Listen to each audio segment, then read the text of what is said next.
Hello, everyone, and good afternoon, good evening, or good night, wherever you happen to be at whatever time it is when you're catching us. This is Miguel Antonio Barragan, aka Fight Fiend Migs, joined as always by my co-host Andrew. Don't get it twisted, Lapashe, and this is the Mad Boxing Show, or Mad Boxing for short. Thank you, as always, for joining us on this very windy on my end, Las Vegas. Sunny, hot as hell, but windy as hell. Sunday afternoon. Um, One day removed for some pretty decent fights. On Saturday, we had a DAZN card, we had an ESPN card. Hell, there was even a UFC pay-per-view that I was able to pull up. So it was a nice evening of hella fights. It's kind of one of those nights where it's like, dang, you don't know what the hell to watch. You're kind of flip-flopping back and forth. You kind of need to pull up your tablet, your laptop, your TV, your desktop so you can catch them all at the same time. Thankfully, I noticed fights tend to end right at the right time, so I was able to focus the fights. I was able to focus on one fight at a time. I'm sure Andrew goes through the same thing. When there's multiple fights going on, we kind of have to toggle back and forth. So there were plenty of fights yesterday. Teofimo Lopez and Caglet on ESPN Plus, and we had Estrada and Bam Rodriguez on the DAZN card, which we're going to talk about because there was a lot of material there. We saw a lot of things and we have a lot of opinions and things we want to spew at you guys. So we always appreciate you guys listening to us and, joining us. But before we get into all of those yummy details, Andrew, what's happening, dude? How you doing? Hey, how's it going, Miguel? I'm doing good. Um, this weekend, me and Christina celebrated 28 years of knowing each other. See, once you get a wedding anniversary, then the other one just becomes like this is when we met, right? So you still got to do some Yeah. shit on that day too, right? Oh, So I did not know 28. that. I didn't know that was a thing. Well, I know I like didn't. first dates I was a didn't know thing. either until a few years ago, but I guess now Maybe it's a it thing. isn't really a thing. I think wives are just getting smarter than us, and they're like, that's like it's like this is our anniversary when we first held hands. Remember? Like, I don't remember. I'm sorry, babe. Where's my present, you son of a Yeah, bitch? where's my bracelet? That's the first day that you put your arm around me. Like, okay, I'm sorry. I don't remember. Yeah, So look at it. yeah, no. So yeah, that's what we did this weekend. We just went out, had dinner, spent a little money, won a little money. You know how it goes, bro. Yeah, Like I told you, hit a jackpot on the jackpot, on the knockout. That was yeah. fucking awesome. It was hella funny how that happened. Um, but no, good times. And then she went to church. I got to stay home because I have to sleep a little. Mm. She's You Christina's you being drove, I'm crazy. assuming, right? Because it's Oh like yeah, I what, drove an hour away or so. about an hour and a half. Yeah, about an Hour hour and a and a half. half away. Yeah, and Damn. Christina and so yeah, she let me stay home this morning. I got All to right. watch. I got to watch the replay. Obviously we have the zone on our phones, so Hmm. we watched the zone fight there. I didn't watch the Lopez live, man, because come on, Mm. Telefimo, I wasn't expecting what I heard, Hmm. right? Hmm. So Hmm. I was very interested when I got home to watch that fight, and yeah, there's so many questions now. Yeah, we'll get into it. There's a lot of questions, Yeah. so We'll get into it. But you did win a jackpot, so I guess Andrew, a party at Andrew's house, everybody, in case you guys aren't aware, invitations being sent out as we speak. But very we will get nice. crack-a-lacking on the news. The fight of the night was Bam Rodriguez versus WBC super flyweight champ Gallo Estrada, Juan Francisco Gallo Estrada. Which, by the way, I actually drove to Texas once to watch fight. It was supposed to be his fight with Chocolatito. Unfortunately, or actually no, I think one of the fights that he had, his second or third fight with Chocolatito, I forgot what it was. But anyway, I went to go see it. That shit was bomb as fuck. And needless to say, driving from Vegas to Texas is something else. I wanted to do it just because you ever watch 24/7s, right? Yeah, like those 24/7 shows.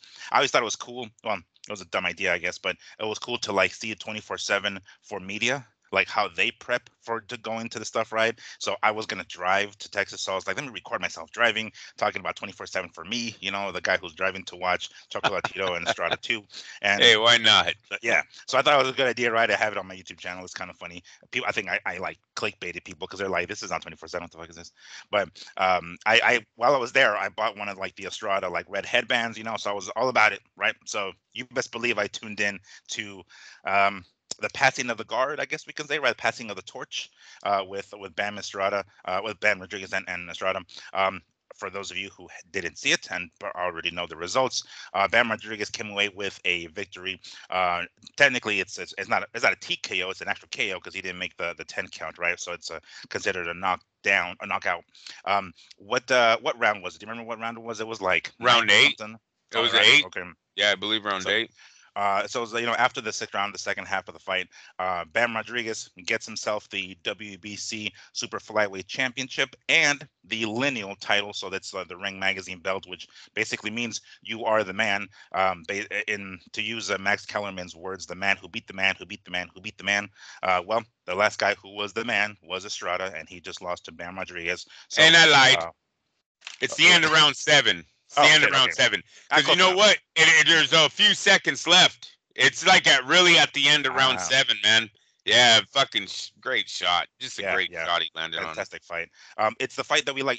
There was a point in HBO towards the latter parts of their, I think it was the last year or two, that HBO was in the boxing business, that they had like a little mini series, they call it like Superfly, the Superfly series. It was basically a whole bunch of super flyweights fighting one another with like Chocolatito and Estrada, etc. And I was able to go to some of these, and I'm like, damn, it sucks that these guys don't get mentioned as often as some of the heavier fighters. And to quote Lee, he always says that our good boy, a good homie, Lee Hanish, would always say, I would take shits bigger than these guys. So I think that's why, no one ever really paid attention to the smaller guys, but you should, because holy hell, what a passing of the torch yesterday was.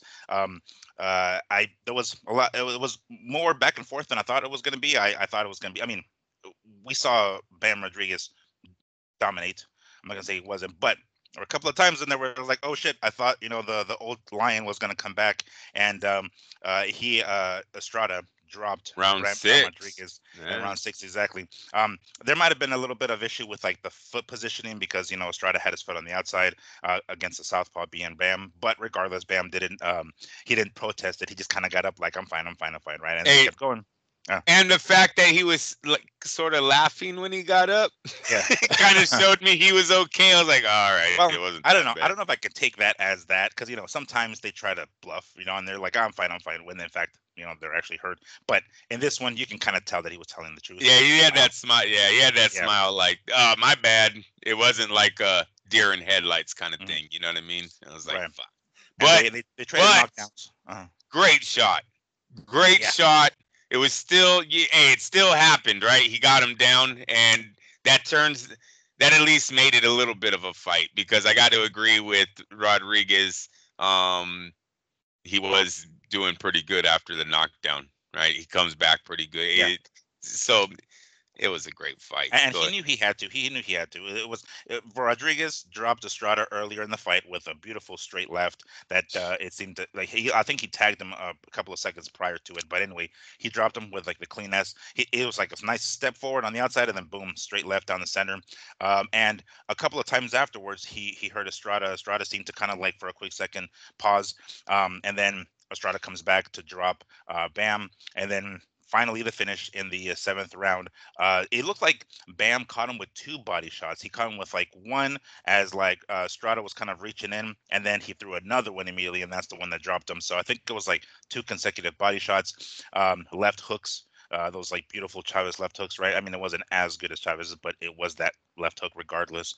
And that dropped Strada for the count, basically, and therefore passing the torch. As I understand it, they mentioned it a couple of times last night that there is a rematch clause, and it sounded like Estrada was intending to, or is intending to, exercise that rematch clause, and he says he can do better. I don't know.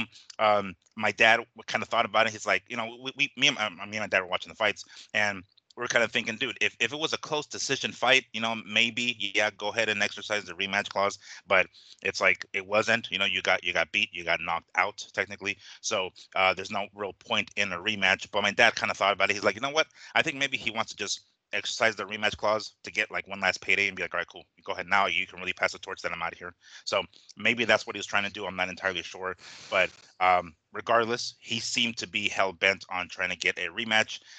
There is a rematch clause, so they kind of have to if that is the case. So we might already see what is next for both of these guys, because they might actually end up having a rematch. Andrew, what did you see? No reason for a rematch. No. Um, the fight was over early, right? Look, I think Estrada got hurt. I don't know if you caught it after the first round, but he goes back to his corner and whispers something to his trainer twice. It's either that young man is really fast or an injury. Because later on, a few rounds later, the trainers are rubbing Estrada's right arm, the inside of it. Mm-hmm. So either an elbow or bicep, I don't know, some kind of issue right there. Um, he looked slow. He looked like, he was doing a great job of landing one shot while Rodriguez is landing four. He was countering with four punches. He's 24 years Yeah, old. The other guy's combinations. 34. Those Yeah. combinations. Yeah. The 2 years definitely had an effect on Estrada. It's kind of sad what COVID did to his career, but he had to get out when he was at his peak. It seems like he went on an 18-month layoff, and then his fight back was subpar. Um, it was sad. I love the six. That's why the sixth round's so important to his career, because I think everyone probably in Estrada's fan base and in his family, his team, they all knew what was last night, right? The Yeah. passing of the guard. Mm-hmm. Um, and that's why the sixth round to me was important. Not gonna say I got too emotional, but I had a little Jim Lampley moment. Swear to God, because I was, Estrada's a badass dude, and he knocks the kid down. You know what I mean? So that was a pretty good moment for me there with on the fight.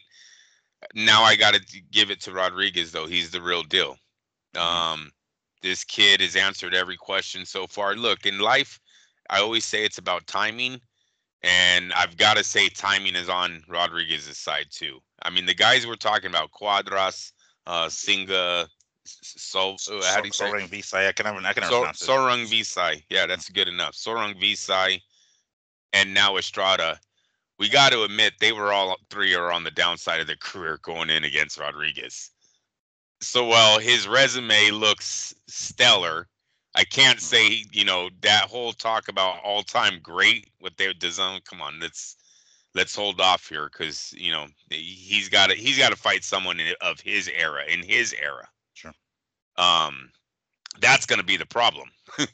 Is who There isn't isn't? anybody else. Yeah, who is in Yeah. his era? Yeah. Right now, it looks like he's going to be flying to Japan if he wants to carry on in the, what is it, flyweight division he's in right Super now? flyweight. Super flyweight. Super flyweight. Yeah. So it's been done. Ricardo Lopez fought a lot of Asian fighters. Bernardo Hernandez fought a lot of Asian fighters. It's been done, but there's not a lot of money there. There's not a lot of TV exposure in America. Now, one thing that's good about boxing right now is DAZN don't give a shit where it goes. DAZN goes anywhere. Mm-hmm. So that's working for him if he does want to go to Japan, because we know there's money there, right? Tyson fought Sure. in Japan. There's money there. There's casinos. There's gambling, I believe, right? We know Yeah, I'm fairly Macau, certain. China, and we Right. know Macau, China has gambling. So there's gambling somewhere out there. Um, he has that, dude. He has like two divisions. We talked about this last night. He has like two divisions full of red suns everywhere. Um, there's really nothing left.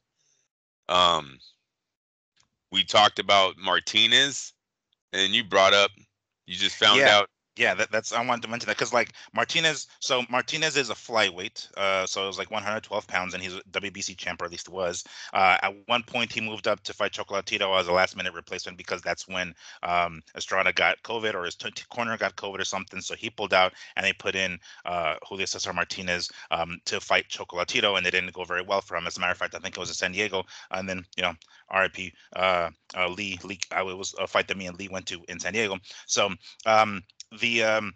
That fight didn't go very well for him. He moved back down to 112 where he's normally at, and he just fought on one of the cards. What was it? I think it was because I just saw him at the freaking MGM Grand recently. It might have been the undercard of Tim Zhu and Fundora. I think it might have been that one. I don't remember right offhand. But anyway, so he just fought, and apparently he pissed hot.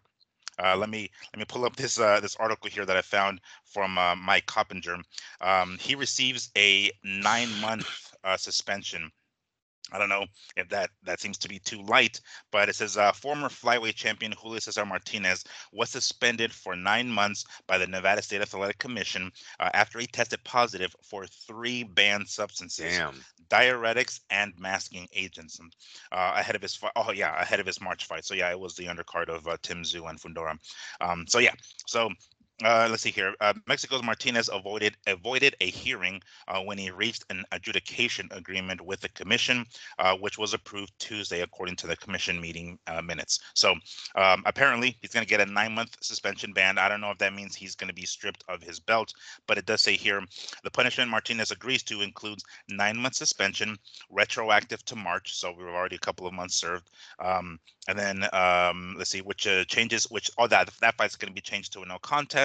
15% of his purse is going to go to fees and enrollment into testing programs, etc. So that was the only other name that we kind of probably thought about that could be like a major fight with Bam Rodriguez, and that, I guess, at least for the next 9 months, is going to be out of the picture. But that might not be a bad deal, because as we were mentioned earlier, we did say that it sounded like Estrada wanted to exercise his rematch clause. So another 3-4 months, maybe we have a rematch with Estrada and Bam Rodriguez. That's more times, more months knocked off of Martinez's suspension, and then 4 or 5 months after that, maybe he'd be available, and then boom. I don't know how quickly that is, because I know he has to test positive for a certain amount of time, but the timeline isn't too far off, I guess what I'm trying to say. It's a fight worth waiting for, in my opinion. I don't know if the young man's been dirty his whole career, but Martinez is a thing to watch in the ring, right? He's a littler Isaac Cruz, in my opinion, right? He was Isaac Cruz before Isaac came. Excuse me. Another interesting thing. So wait, let me get back to Rodriguez. Look, the kid has style.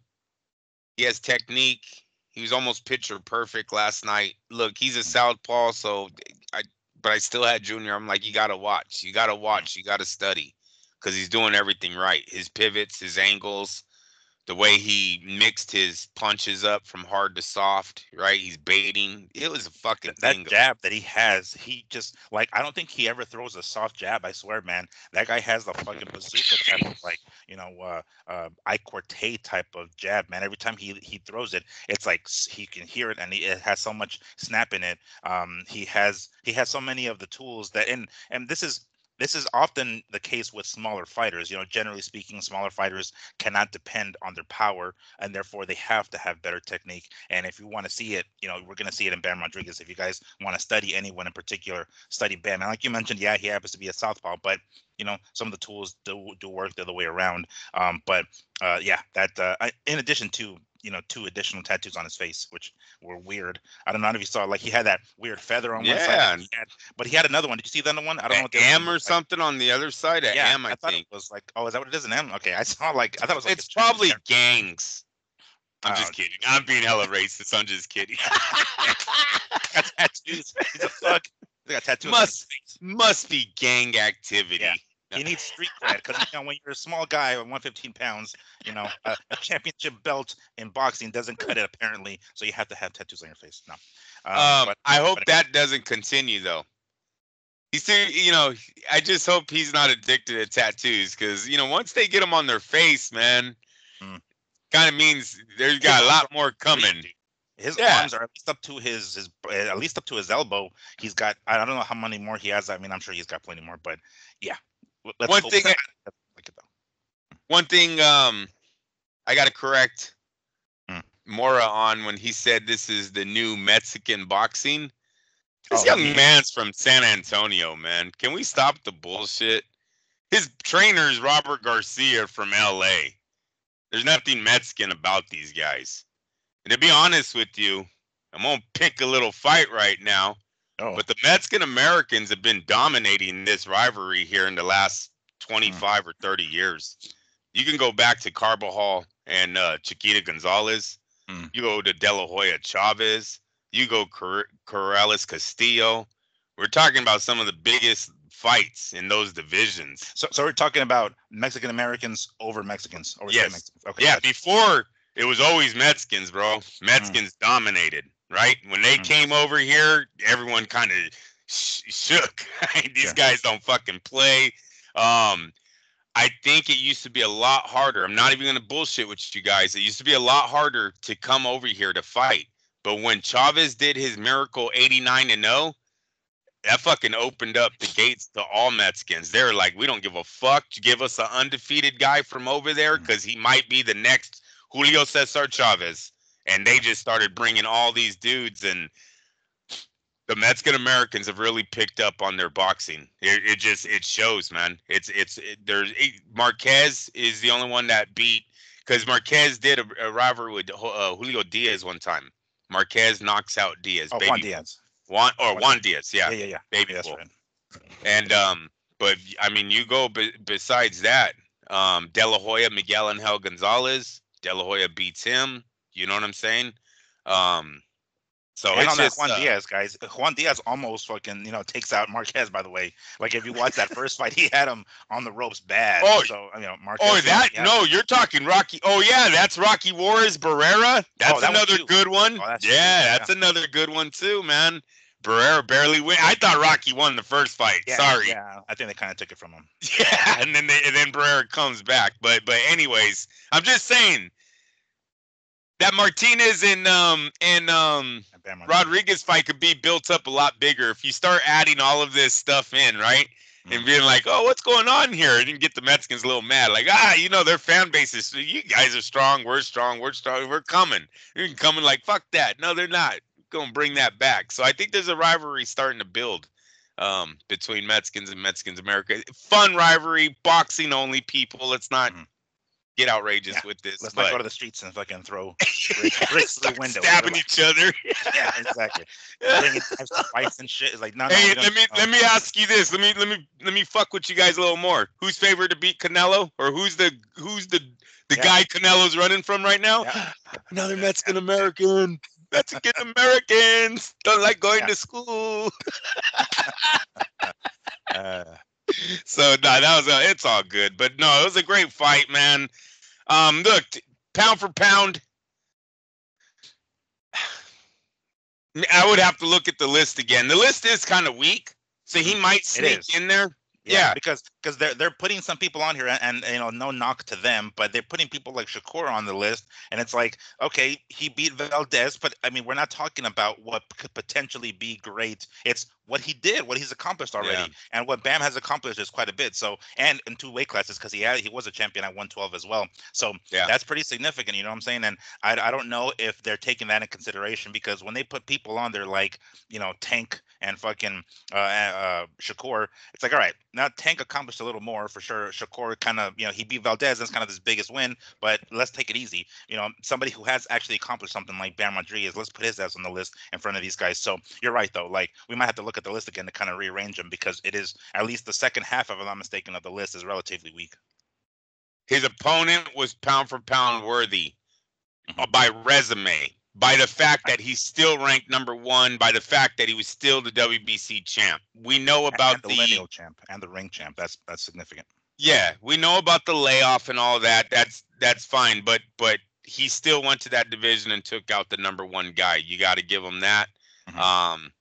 So, and then the performance was pound for pound. I mean, come on, he didn't do too much wrong there. Like, he had one hiccup where he got knocked down.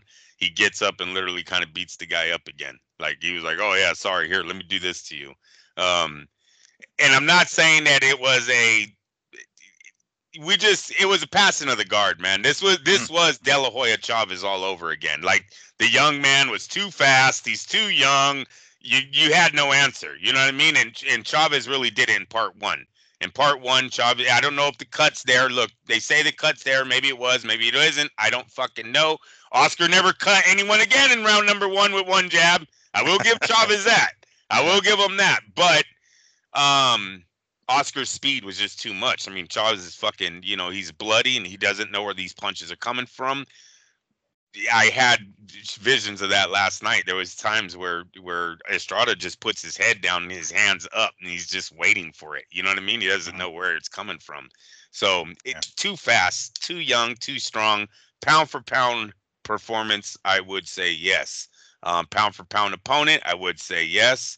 So it's looking really good for Mr. Jesse Rodriguez. Please stay away from too much ink. You don't want to ruin your market. It's all about market, man. Yeah, it is. That's what I'm talking about. You know what I mean? Your money, how high you can go. And I'm sorry, they don't want the. I don't even know what the M stands for. You're gonna have to tell them. Maybe it's his mom. Then be like, all right, it's his mom's initial, whatever. The feather kind of connects them native. I'm hoping, right? He's got an Indian feather on the other side. He lives in San Antonio. Last time I heard, there was some Indians there. I think. Yeah, well, yeah. I mean, think at one point in history.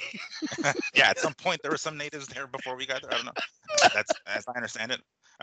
If you believe the stories, there was there. I went to that class one time. No, just kidding. I was just yeah. I got a D-, so I got some stuff right. I barely passed it.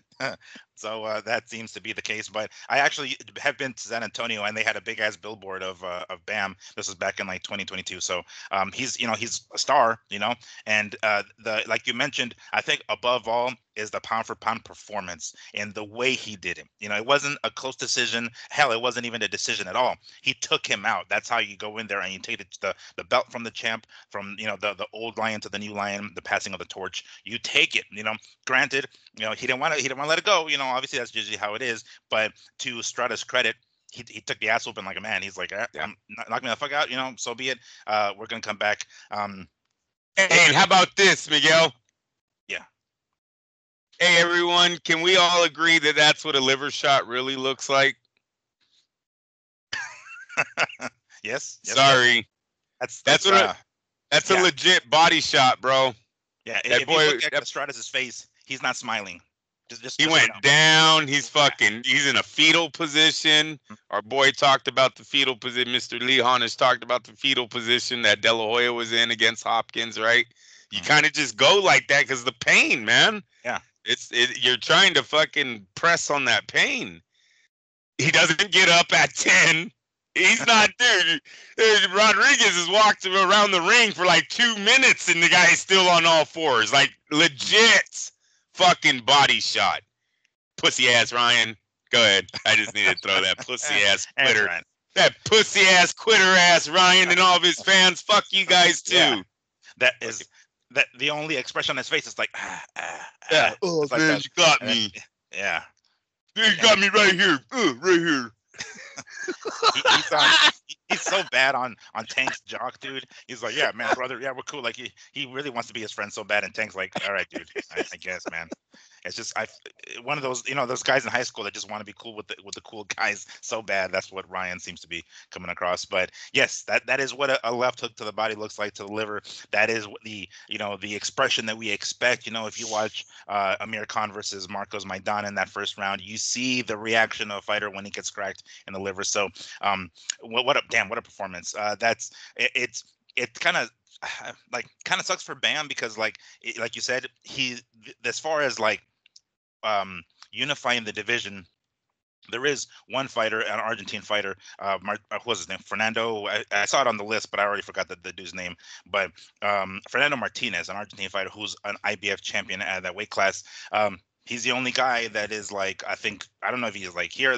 Chances are they'll have the fight here. Obviously, they won't do it in Argentina. But the other champions in that weight class and the neighboring weight class, 118 pounds, which might be a little too soon to say because Bam is a small guy. I think moving up to 118 is kind of down the line. But even when that happens, there's only like one Mexican champion and the rest are Japanese. So he better open up like a Southwest Airlines credit card because he's going to need it to add all those damn miles that he's most likely going to add on there, because chances are the rivals are going to be over there in Japan. Do you see Inoue coming back for Rodriguez? No way. I checked this storyline out. There's 6 red suns in front of him, between him and Inoue right now. That's a lot of beating up on your countrymen. What if he was to mow down at least 4 of those guys, calling Inoue's name after every one? Look, Inoue's going into some bad. He got dropped in his last fight, right? Moves up in weight, gets dropped for the first time. He's now in position to be facing guys that are 5'11" and 6'1". Does he really want that? Rodriguez might be a big... Look, he's a star last night. One thing about Mexicans, we don't give a shit about size, dude. We'll watch the little guys. We'll watch the big guys. There was people in that stadium last night there to watch him. They both had a tremendous fan base applause when they announced both guys, the crowd. He has 6 sons in between. Come on, man. Like, Jesse might need to start learning Japanese. I'm serious. He might be occupied for the next 2 years, right? But let's go on. Let's try to take this Inoue to a pay-per-view. You know, even if you're working your way, say you clear this division, you try one other division, clear that one, then you have Inoue come down, and Inoue might be up for it because I don't know how much he's into fighting 6'1" guys. He's not. Do you think he can, though, like as far as weight goes? Because, you know, him being now at 122 and intending to go up to 126, which he hasn't yet, by the way, but he's, you know, only if we're talking about 122, let's say, because that's where he's currently at, he's only one weight class away from 118, which is where, you know, what's his name? Bam could go up to if he wants to come back down to 118. Do you think he can do that? Do you think his body's going to be able to do that? Yeah. I would have to look at his age, but right now I think Inoue's chasing money. I think he's running out of checks because he's beating all the champions, and they're kind of telling him he has to move up, right? It's a better storyline, too, the more belts you collect. And if they're looking at the landscape of champions and they think they can take them, like how I'm saying Rodriguez should look at these next 2 divisions and think, you know, there's a possibility. Hernando Hernandez and Ricardo Lopez did very good at defeating guys over there. Hernando Hernandez is like 34-0, and if you look at his record, a lot of them are from overseas, the opponents. So we've always had an advantage on the Asian fighter. I'm not talking shit here. It's just that's the history of boxing. Rodriguez would be the favorite probably in all those fights. Now, I don't know about going to Japan for them if he's the favorite, but on paper, Rodriguez would be the favorite. So, yes, I think Inoue, if they can meet at a catch weight between 126 and 122, if Rodriguez could get to 122 and establish himself as the #1 fighter again, this fight is fucking huge in Japan. So you're thinking 122, not 118?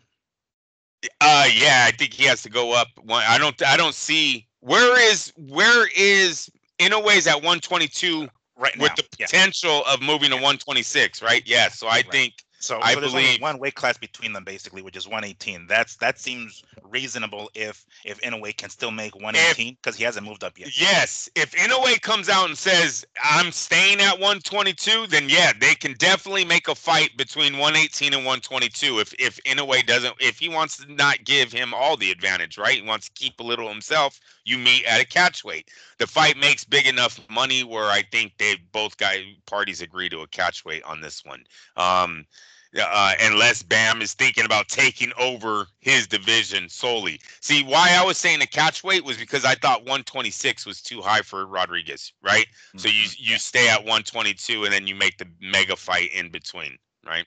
But that mega fight could be his golden. It could be both of their golden eggs.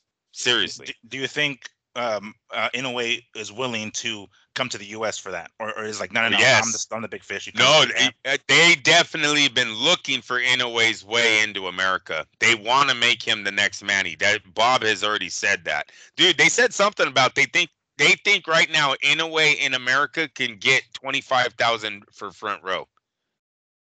Oh shit.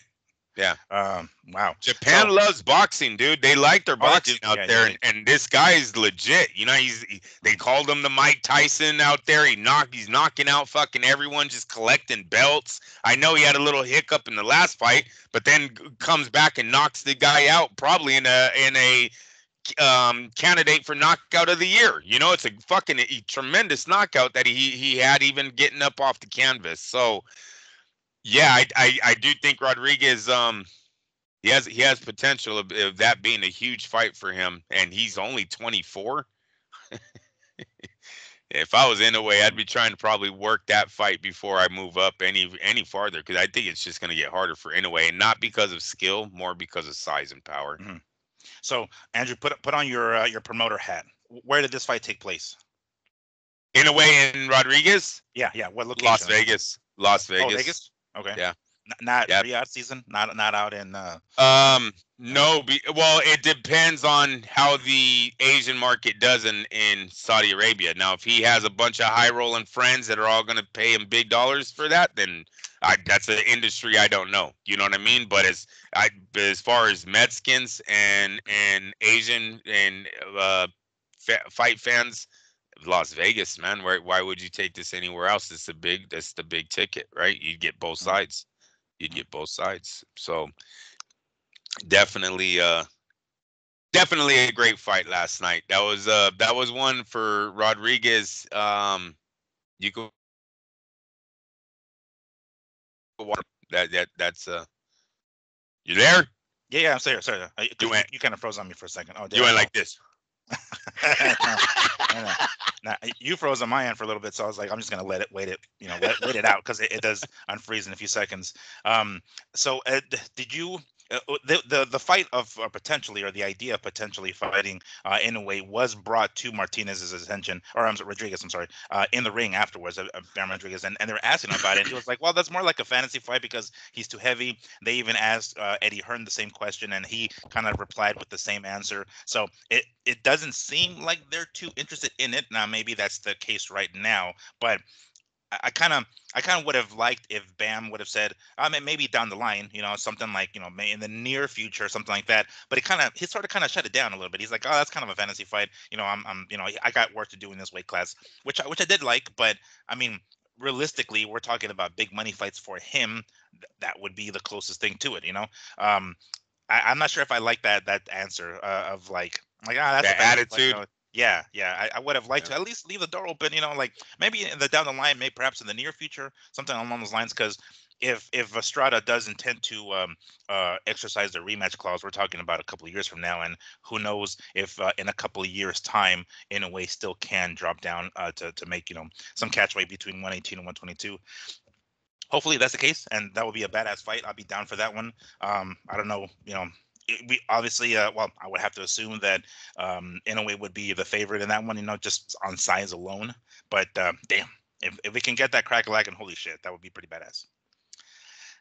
Okay, so before we move on to the next topic, was there anything else you wanted to toss into this? This, I think we're pretty much done with that one, right? Yeah, I believe so. Yes, sir. On to the next fight, which wasn't anywhere near as exciting last night. Teofimo Lopez defended his WBO and lineal super lightweight championship against Claggett. Who's Canadian. I don't know if you noticed this, but before we get into the fight itself, at the end of the fight, they had like a little screen, like an image, like a little motion thing. I don't know what you call it, a graphic of Teofimo Lopez and his opponent, and it basically showed like their flags in the background, and he had like the Spanish flag, like from Spain. Did you notice that? Like not Honduras or anything. What the fuck was that about? That seemed a little strange, no? Yeah, I guess he wanted to represent a grandfather that had come from Spain. Okay. My problem with that is, aren't you supposed to disclose this information when you first start as a professional? It just seems like you're reaching for a fan base, right? When you do it so far into your career. Mm-hmm. It's all weird. Americans are weird. I gotta say, Americans are the only ones that do this type of stuff where we totally latch on to where our grandparents are from. I mean, to think that no Europeans ever went to Mexico while the Spanish conquered it for how many years? 300 and something years they conquered that place. You don't think there's any European blood there? You don't think any boats came where some fellas stood and maybe married and fell in love? No, not at all. Okay.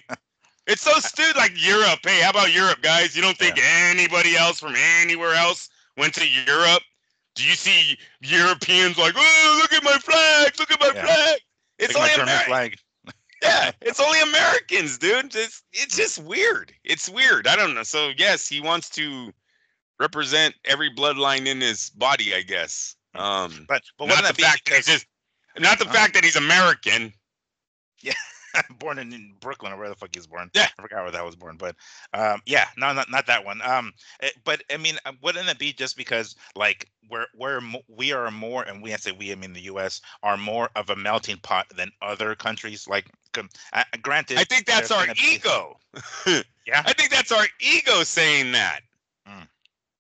I don't know. Yeah, I mean, there is a time where we're a new country. A lot of people were coming because we're new. But there's a lot of places that weren't new.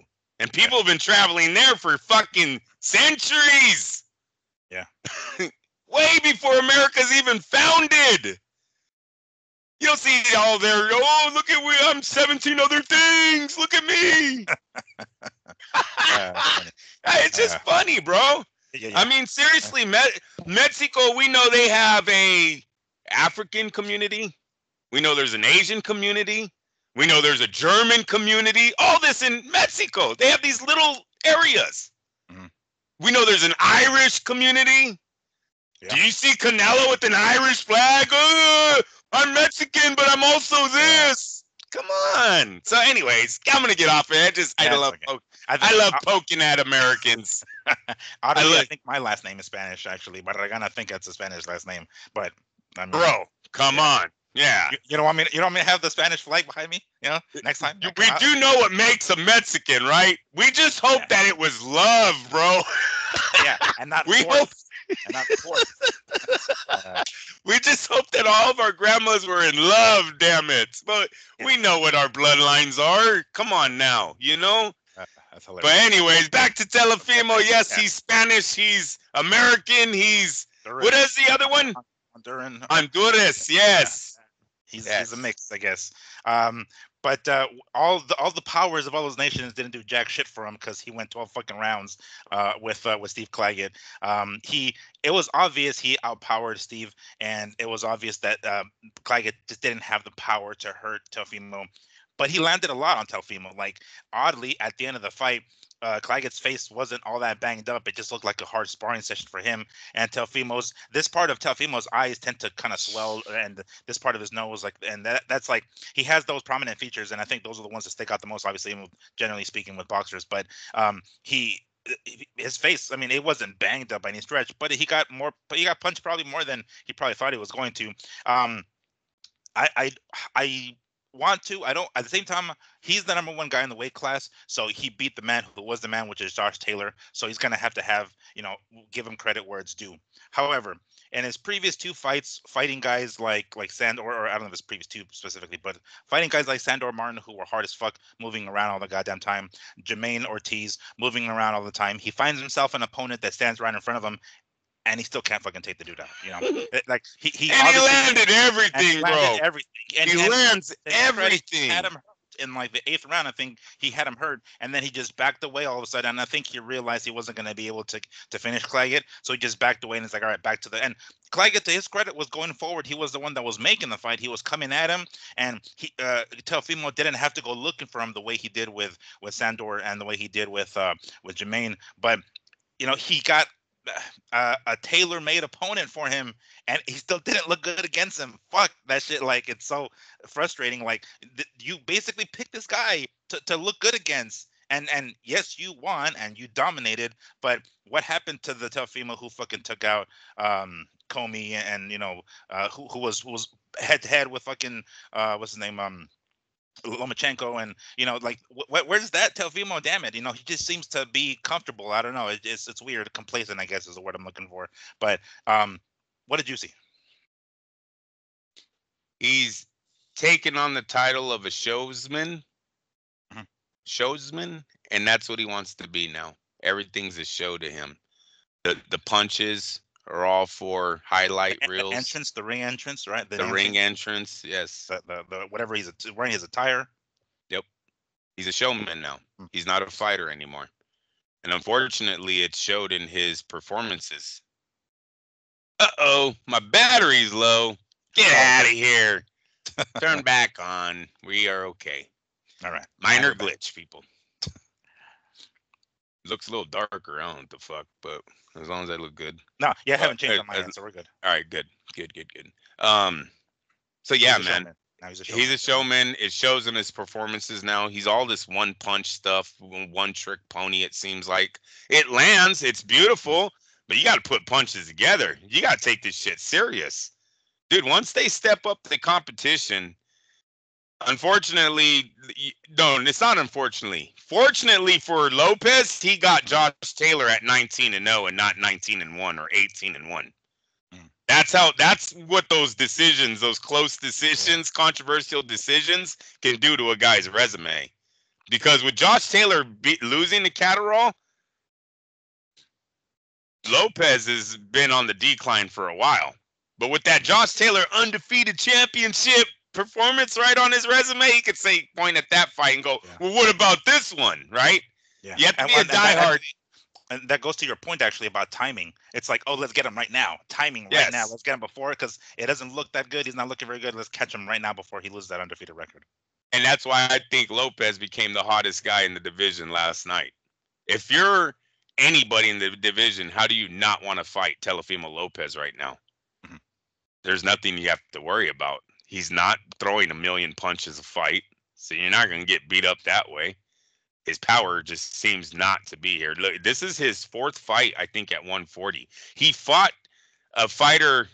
If you pull up his record, he fights a fighter, Compa, I think his name was, and he's at Campo. Campo, and he's at 138 on that one. So he's above the lightweight division. I don't know if that's his first junior welterweight division or if it's a catchweight they were doing that night. But then after that, his next 3 fights are all decisions at junior welterweight. So he's either. As a matter of fact, you're right, actually. Yeah, TKO. So Pedro Campa, or Campa.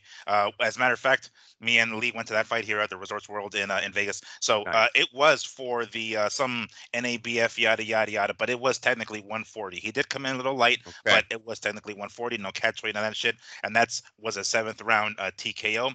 Then he fights Sandor, a decision. Then he fights Josh Taylor for the belt, and then since then Ortiz and Claggett. All right, so this is his 5th fight at 140. 1, 2, 3, 4, 5. Yes. 5th fight at 140. He's 4-0. He's 5-0-1. The one knockout is what's alarming. The opponents were only supposed to get harder, right? Sure. We were talking about Terrence Crawford. Pause. Yeah.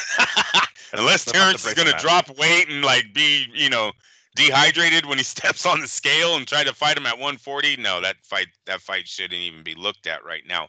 Right now, if I was look, I loved everything about Lopez. I'm a big Lopez fan, but I don't like this new character he's brought into the ring. I don't like all the showboating, the fucking, the playing to the cameras more than going to work. You know what I mean? And then he got beat up doing it. Dude, your defense is fucking garbage, bro. Put up your hands. Yeah, that jab of Claggett was landing, dude. And granted, he doesn't have enough pop to hurt him, but he was snapping his head back, you know what I'm saying? And we see the markings on his face. And granted, it's not a lot of marking, but the swelling, I meant to say, the swelling on Teofimo's face. So he was getting hit. Miguel, I didn't see too many punches that weren't landing. I mean, seriously, dude, put up your hands. Your defense your reflexes does not allow you to play that hands up. Philly, because he has his left hand pretty low, right? I mean, he has. Yeah, I guess you could call it the Philly shell. Shoulder roll or whatever the fuck. But I mean, Claggett wasn't, fast enough. He was landing the straight punches, but when it comes to the hooks, Teofimo was able to duck and bob and weave under those. But when he would get himself in the corner, that jab would just land every fucking time, and it's like, damn, man, you shouldn't be getting hit with those punches, or at least get him back. You get hit, and then you crack him back with twice as hard. But it hit a little more than I think we would have liked to have seen him get hit. Sandin Martin almost beat him, so he hit him too. Vasily Lomachenko, I thought, won the rounds where action actually took place. Right? Remember, I have Vasily winning the last 3 out of 4 rounds in that fight, dude. And that to me is when the fight actually, when Vasily actually said, okay, I got to go try to win this, he actually started winning. I don't know if Lopez's defense was ever there. Remember, Comey is a one-punch fight, right? Sure. So we all gave him all this fucking credit for that Comey knockout, but did we see his defensive flaws that night? No, because we didn't get a chance to see him, right? But we have seen defensive flaws in his career. Last night was another one. Look, I'm telling you right now, if I'm Isaac Cruz, I'm all over this guy. I'd be calling him out today. If I'm Gervonta fucking Davis, I'd be calling out. I'd be thinking about moving to 140 and fighting Lopez as my first guy. It's a belt. It's a good record, right? He had a two-time division champ unified. And he's the man at 140. He beat the man who's the man. So that he's got, he's the number one beat, technically. You guys, it doesn't matter about skill on these two matches that I called out. This is power.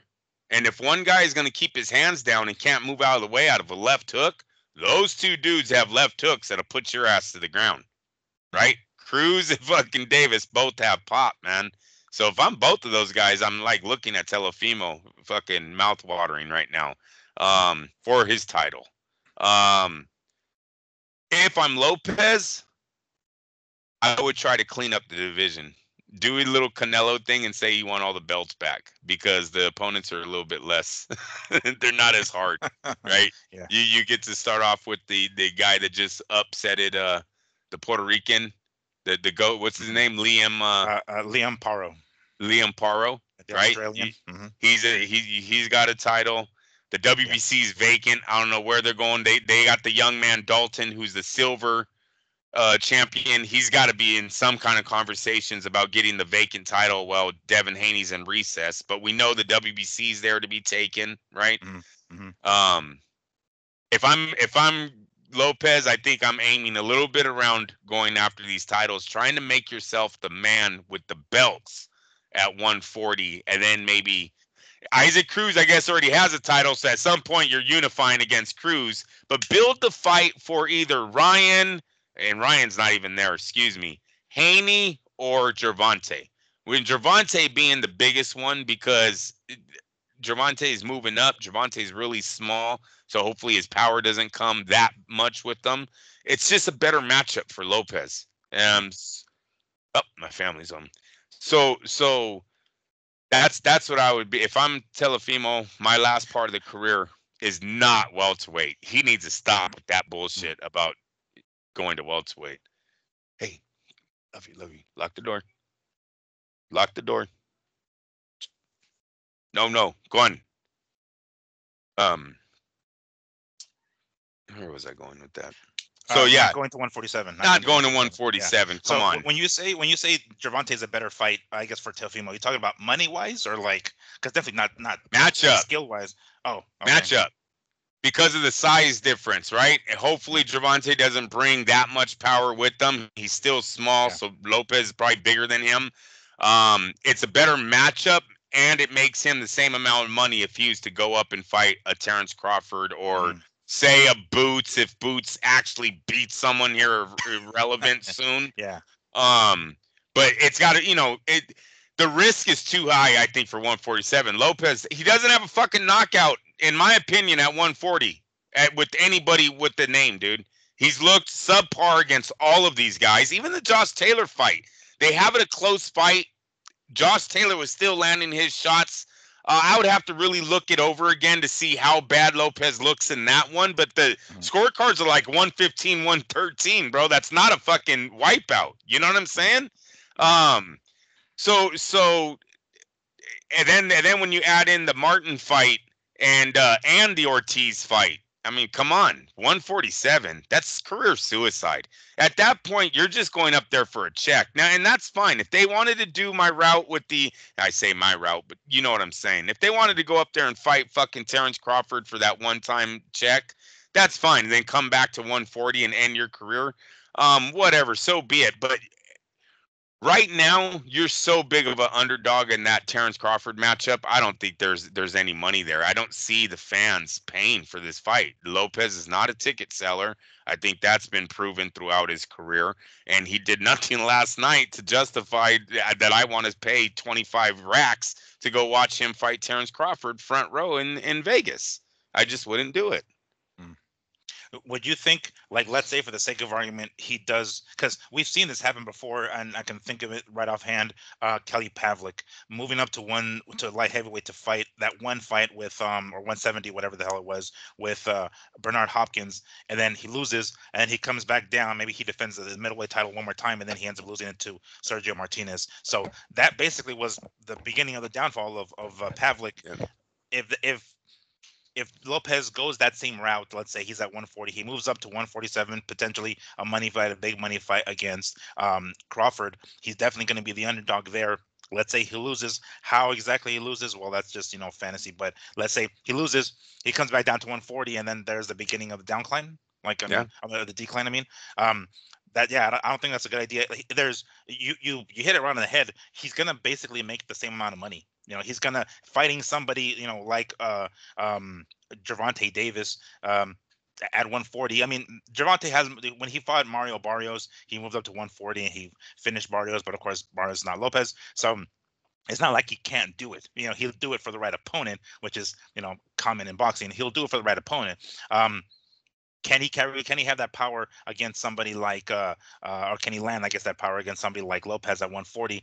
That would be better. That would be much better for at least the longevity of Teofimo Lopez's career. Maybe then after, if he wants to go up to 147. But considering the fact that he's got Liam Paro, who just got the belt off of Matias, and he was supposed to be the boogeyman. He's kind of out of the picture for the time being, at least. And no offense to Sam Navajera, our fan in Australia, but Liam Paro is kind of the weaker of all the champions. You know what I'm saying? Yeah. He's not going to go over. He's not going to go to Haney, at least not yet, because Haney's a champion recess, and we'll talk about that momentarily. But he's going to go to Isaac Cruz, as one of the first guys. I don't think he'll go that route. So yeah, that Isaac Cruz's potential, because he's hot right now. That's a paper. Like now. It matters about money, right? Lopez has always wanted the big money fight. Sure. Isaac Cruz, I think, is ready for that big money fight.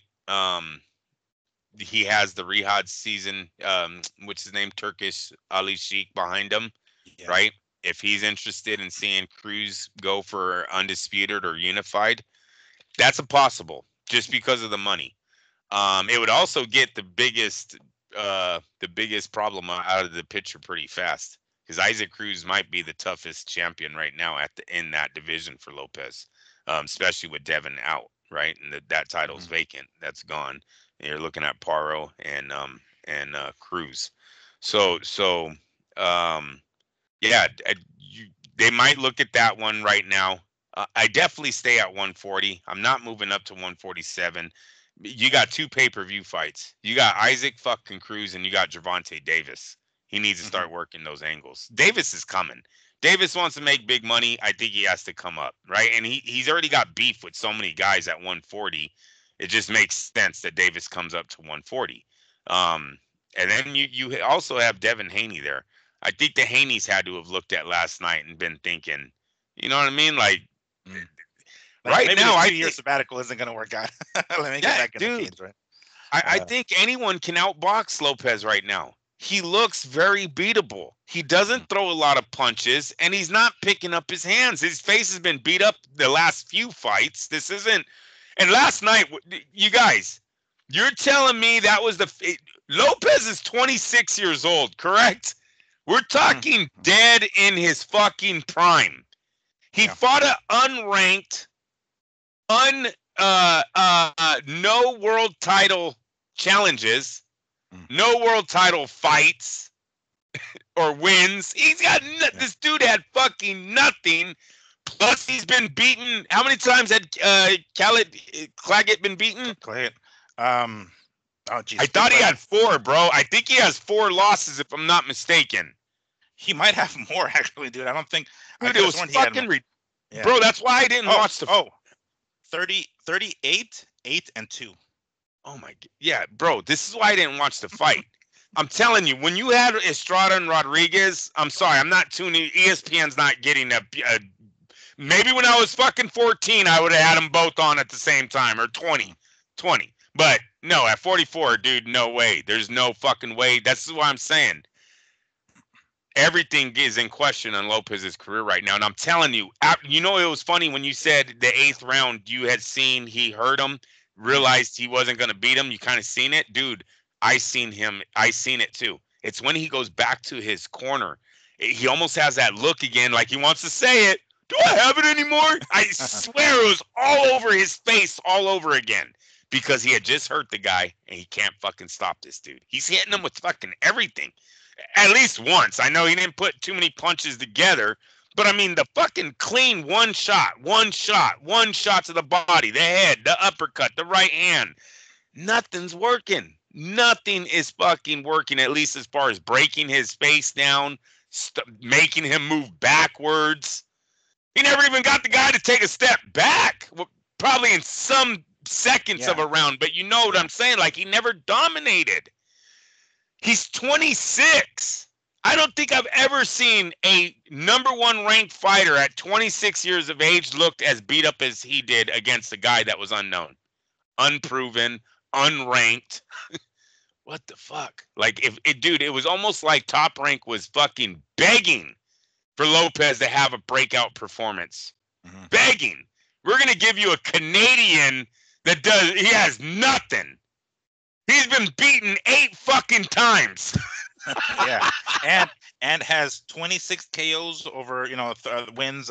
Not exactly the heaviest puncher out of 38 fights. It's significant. Okay, cool. But at some point, Teofimo has to feel his power and be like, yeah, he can't hurt me. There's no real risk. I'm saying? Like, there's no real risk of him hurting me to the point where I can let go a little bit, where I can let my hands go and risk maybe getting punched a little bit harder, because he clearly doesn't have the power to hurt him. At no point in that 8th round, when he cracks him, he kind of goes in for the kill a little bit, and then he like backs up, and then he goes back into the same routine of backing away because Claggett was moving forward the entire time. Looking at some of his most recent KOs, I'm talking about Teofimo. A lot of them were one-shot KOs, like when there was a few people in there that, it showed his power at 135, definitely. One KO win at 140 probably isn't the best indication that he has power at 140. But I kind of get the impression that, because of his style, which is like pot shotting, is not really combinations per se. I think he's getting the impression that the only way he can knock the dude out is a one punch. Like, that's the only fucking way he can do it, because that's how he did it. So it's like, shit, I can't get this guy out in one punch.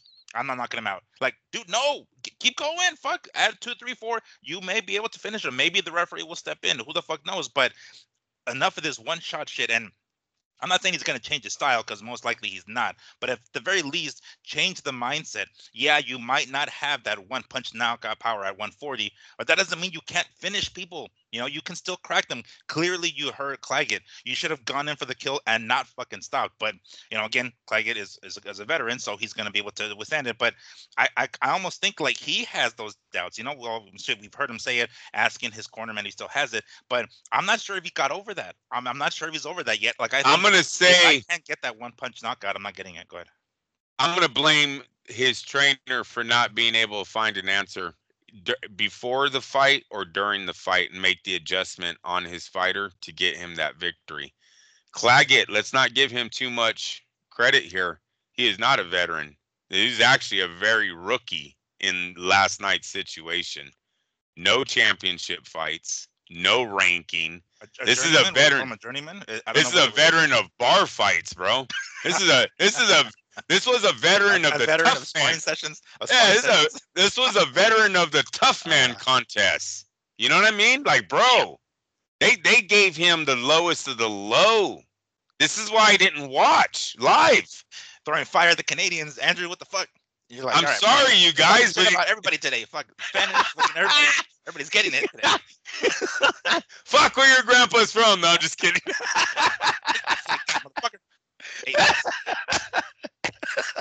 No, but you're right though. Like, he got like the lowest of the low, of them. Fuck, dude. Bob, Bob was like, "What are we supposed to do? What, you want me to tie his hand behind his back?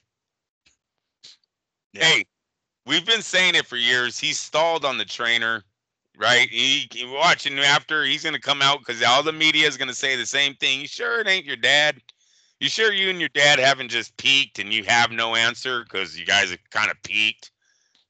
Yeah, together, peak together. You can go further without his ass, but did you peak together? Dude, it's his dad being selfish. No, this is the dad's decision. It's not the fighter's. The fighter can be a dick and fire the dad and then make it all awkward every time he goes to Christmas from here on out. Or the dad can be legit, see that him and his son has peaked and say, you know what? I'm going to step back as a co-trainer, or I'll be your rah-rah guy while you're training. Give a fuck, right? Yeah. I'll give you water. I'll wrap your hands. I'll do whatever I have to do to help you to succeed.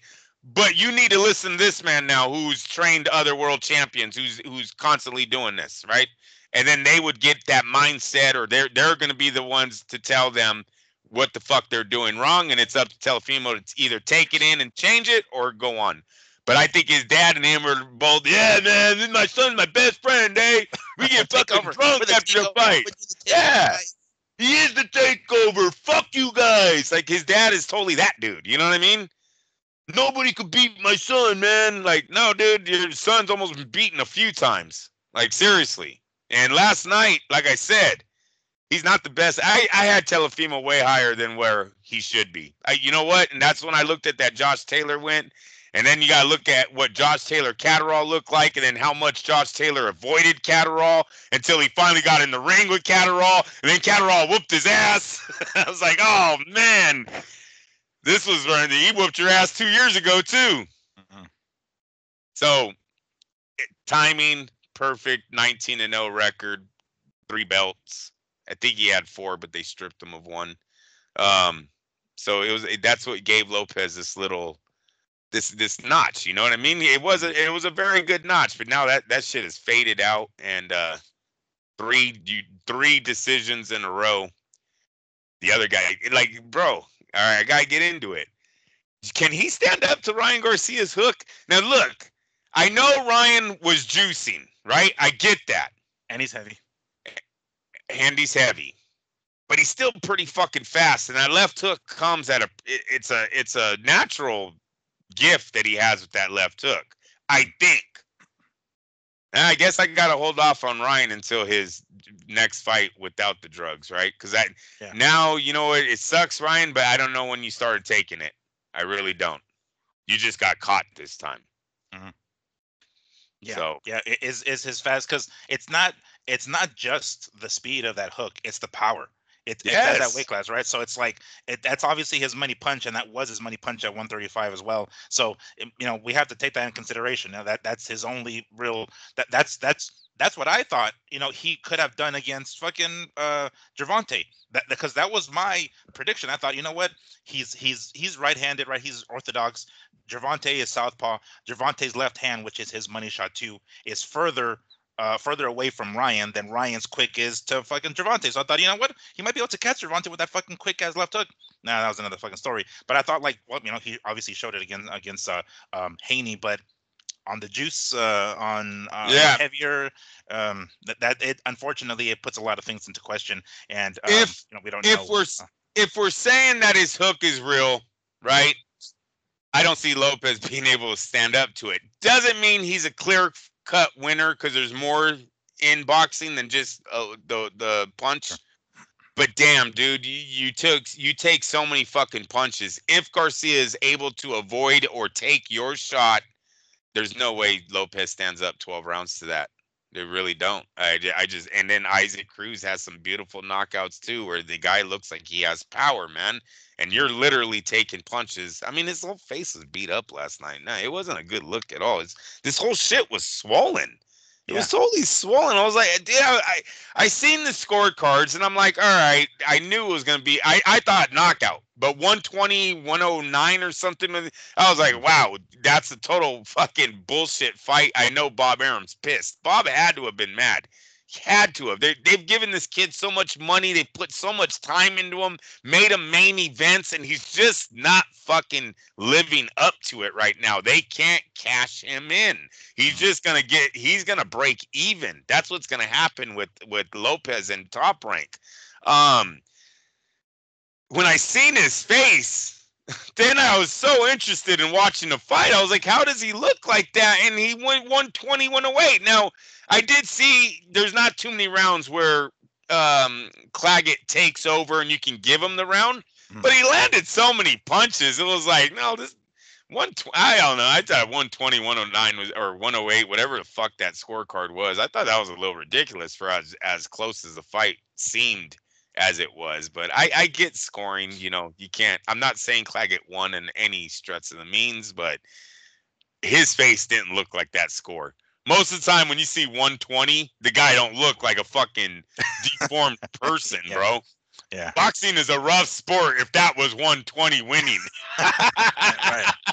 That's a hard ticket to sell, man. It is. If you see him and then you think like, well, damn, if his face looked like that, his opponent like, oh wait, no, his face is totally fine. What the fuck? Hey, yeah, Max Kellerman's logic would not have worked last night. Well, I want to look like that guy, right? He used to say that stupid ass shit. Yeah, that logic does not work last night. Yeah, you're right, dude. What the fuck? If that was the winner's face, what does the other dude look like? Yeah. That shit was funny, especially when you look at Claggett and you're like, well, you didn't. Your face looks fine. What the fuck? It just looks red, from the glorified sparring session that we just had here. But he and to his credit, he was doing like the bringing the hands, keeping the hands at home, and some punches were landing, some were landing on the gloves. So that's something that maybe, I don't know, Teofimo might want to look into. It's like, yeah, dude, yeah, his face might be red, but he has no swelling. Yours has swelling. You try to do your little Philly shoulder roll, and you got hit, and you were getting swollen. So it definitely. It's a win for Teofimo, and it's a title defense for Teofimo, but his stock doesn't really go up. It sucks. Yeah, no. Would we go as far as to say that his stock has gone down? Because now everybody's looking at him and saying, oh, shit, okay, he can be hit. We can hit him, and he only does one pot shot. I can fight this guy. His stock goes up as far as demand, right? Everyone's going to want to fight Teofimo. Yeah. His stock goes down with Top Rank as far as paycheck. They got to stall him out. They can't give him a raise. Give him a raise for what? You showed us that you lose to almost everyone, but maybe Liam, maybe. And I'm only disrespecting you, Liam, because you're a 7-1 underdog when you won the title. Most of the time, when a 7-1 underdog wins a world title, he doesn't win his first title defense. That's the history of boxing. Yeah, he's kind of a sitting duck after that. Yes, everybody wants to fight him, right? He's the Iran Barkley. He's the Corey Spinks. You know what I mean? Like, come on. So that's where I'm at with Lopez. Lopez, man, he might, and he's not too young. He's only 26, bro. He's only 26. If him and his father would just sit down and have a real conversation, really be his dad look in the fucking mirror and have a real conversation with himself, right? It doesn't mean you're not going to be in front of the camera or whatever little thing that gets you up. Yeah, that gets you up for wanting to be in this position. But we've said this years ago, man, but it's time for Lopez. It might be time for Lopez to look somewhere else because he seems to not be growing as a fighter. And soon he's going to be just declining and he's not in his prime. Right now, he's in his prime.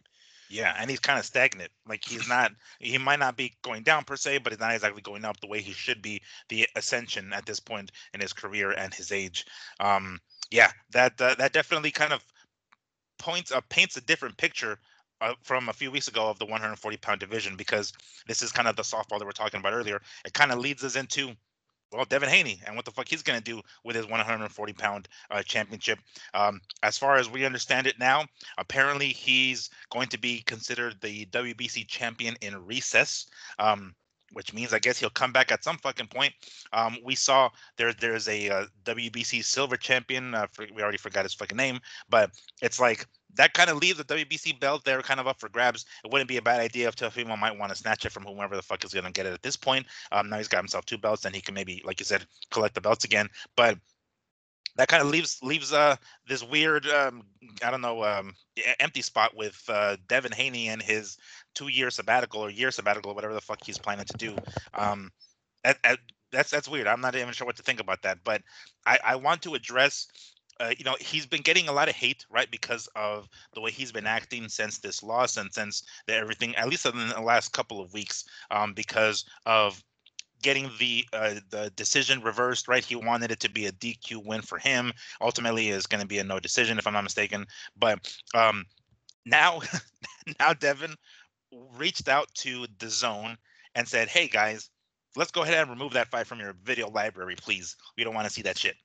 They're like, "You can kiss my ass," and he's like, "Okay." So then he goes on to YouTube and he's like, "Hey YouTube, how about y'all remove those videos from your your library or whatever the fuck it is that way YouTube has it." And I don't know if he's gotten word from them yet, but I highly doubt they're going to remove these videos. I wanted to defend Devin, because all he's really doing is just voicing his grievances, and we're all entitled to do that. But when he starts doing this shit, I kind of have to call him a bitch now. Like, stop, please, just stop, just move on. If you want the rematch, cool, let's do the rematch. Who gives a fuck about those things, dude? Like, yes, the decision has been reversed, yeah, or changed to a no contest. You're still undefeated, fantastic, great. Enough with like this crap already, with this going out and trying to get the videos or the footage removed from YouTube or DAZN. That seems like a really childish and petty move. He can't be that butthurt about it. You're a freaking man. You took the ass whooping. Take the ass whooping like a man. Take it on the chin. Roll with the punches and keep going. I'm not liking this trying to get this video stuff removed from YouTube and DAZN. What do you make of it? It's a weird territory that we're entering here in this new age of boxing.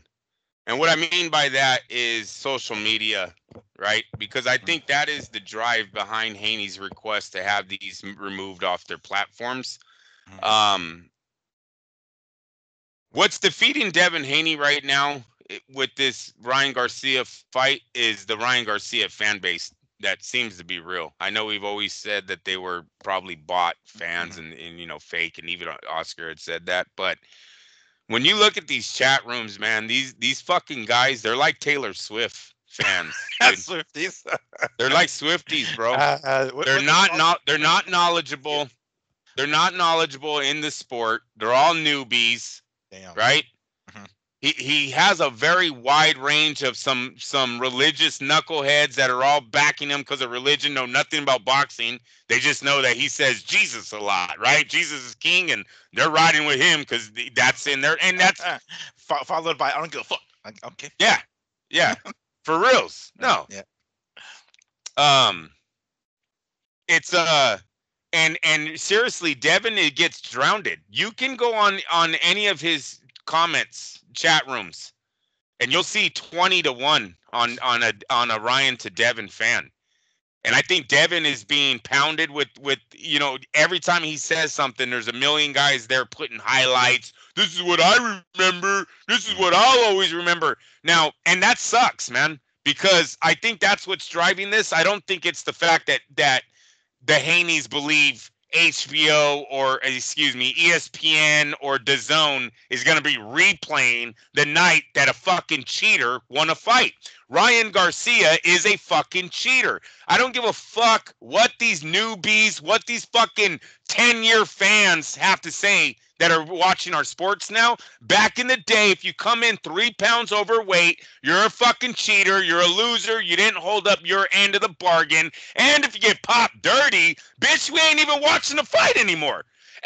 There is no boxing fan that tunes into fights that they know the other guy cheated. It's never been there. I'm dead serious. I've never heard anyone go, dude, when I get home, I'm going to watch Margarito knock the fuck out of Cotto.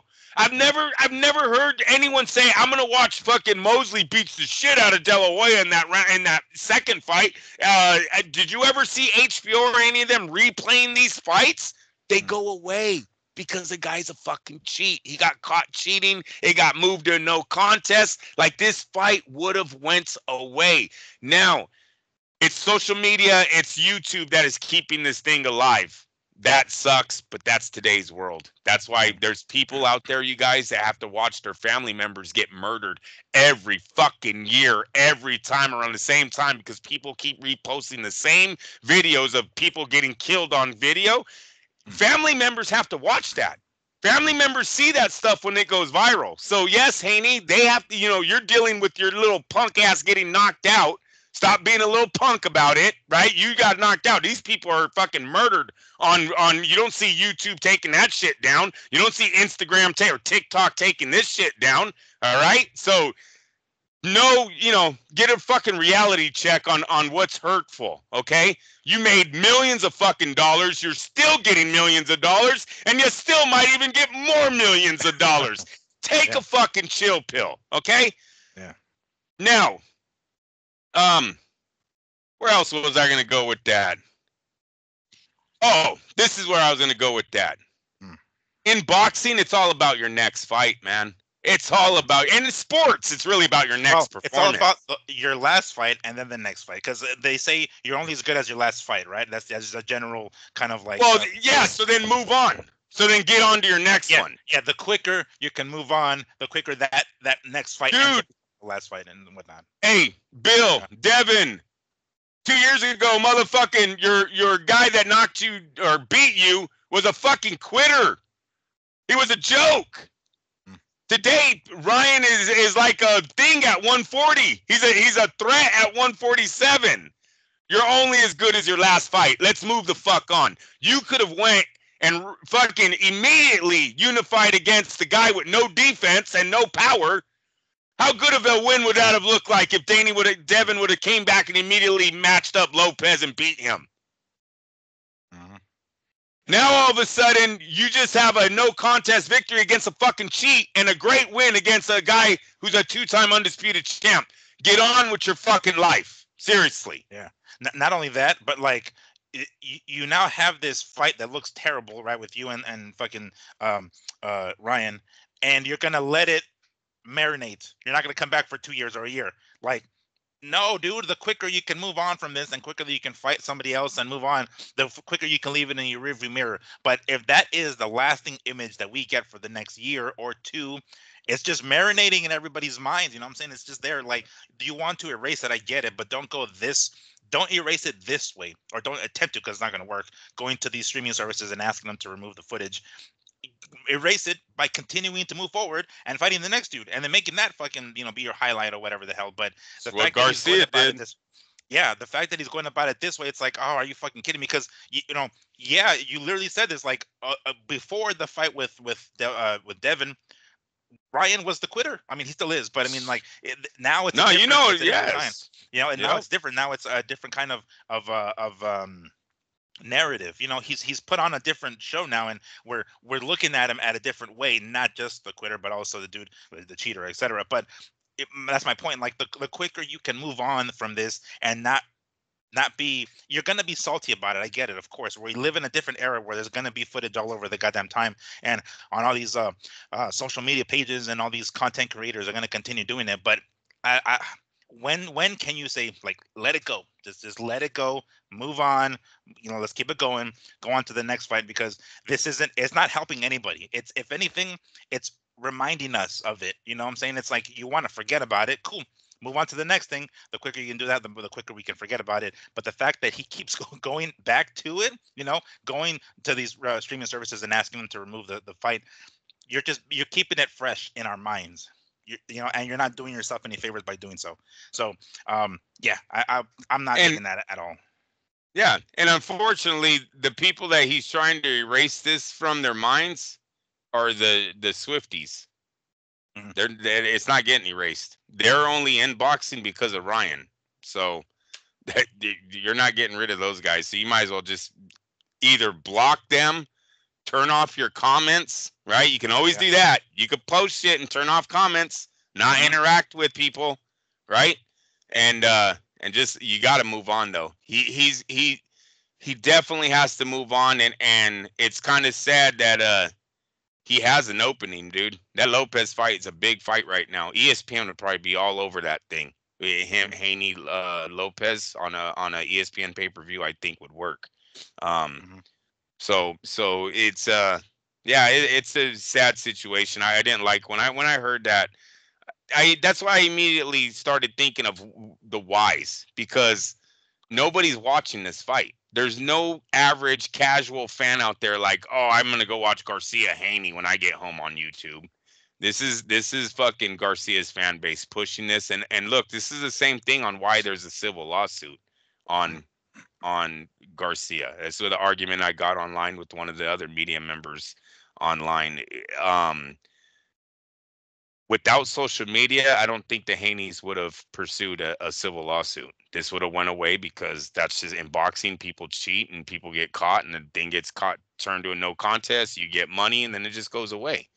But this didn't go away.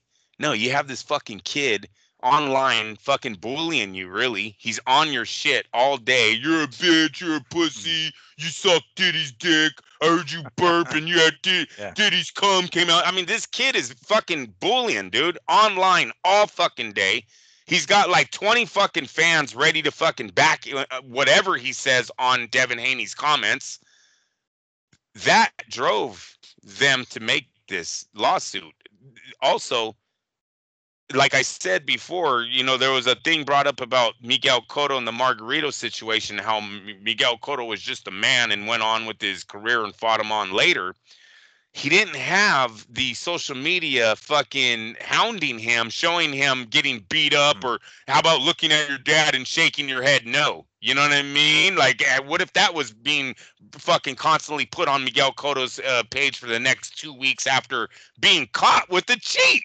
Like, Yeah. he's literally being rewarded, and the dude cheated the whole fucking. It's just a fucking weird. But that's what I think made them go, you know what? No, this is bullshit. What legal action can we take? And I totally agree with the lawsuit. I don't give a fuck. I think Ryan snitched himself out more than one time. I don't give a fuck what lawyers say. I would do it anyways. If it's a waste of my money, so be it. Because if it's not, you're gonna get millions. If you can get this jury to go, you know what?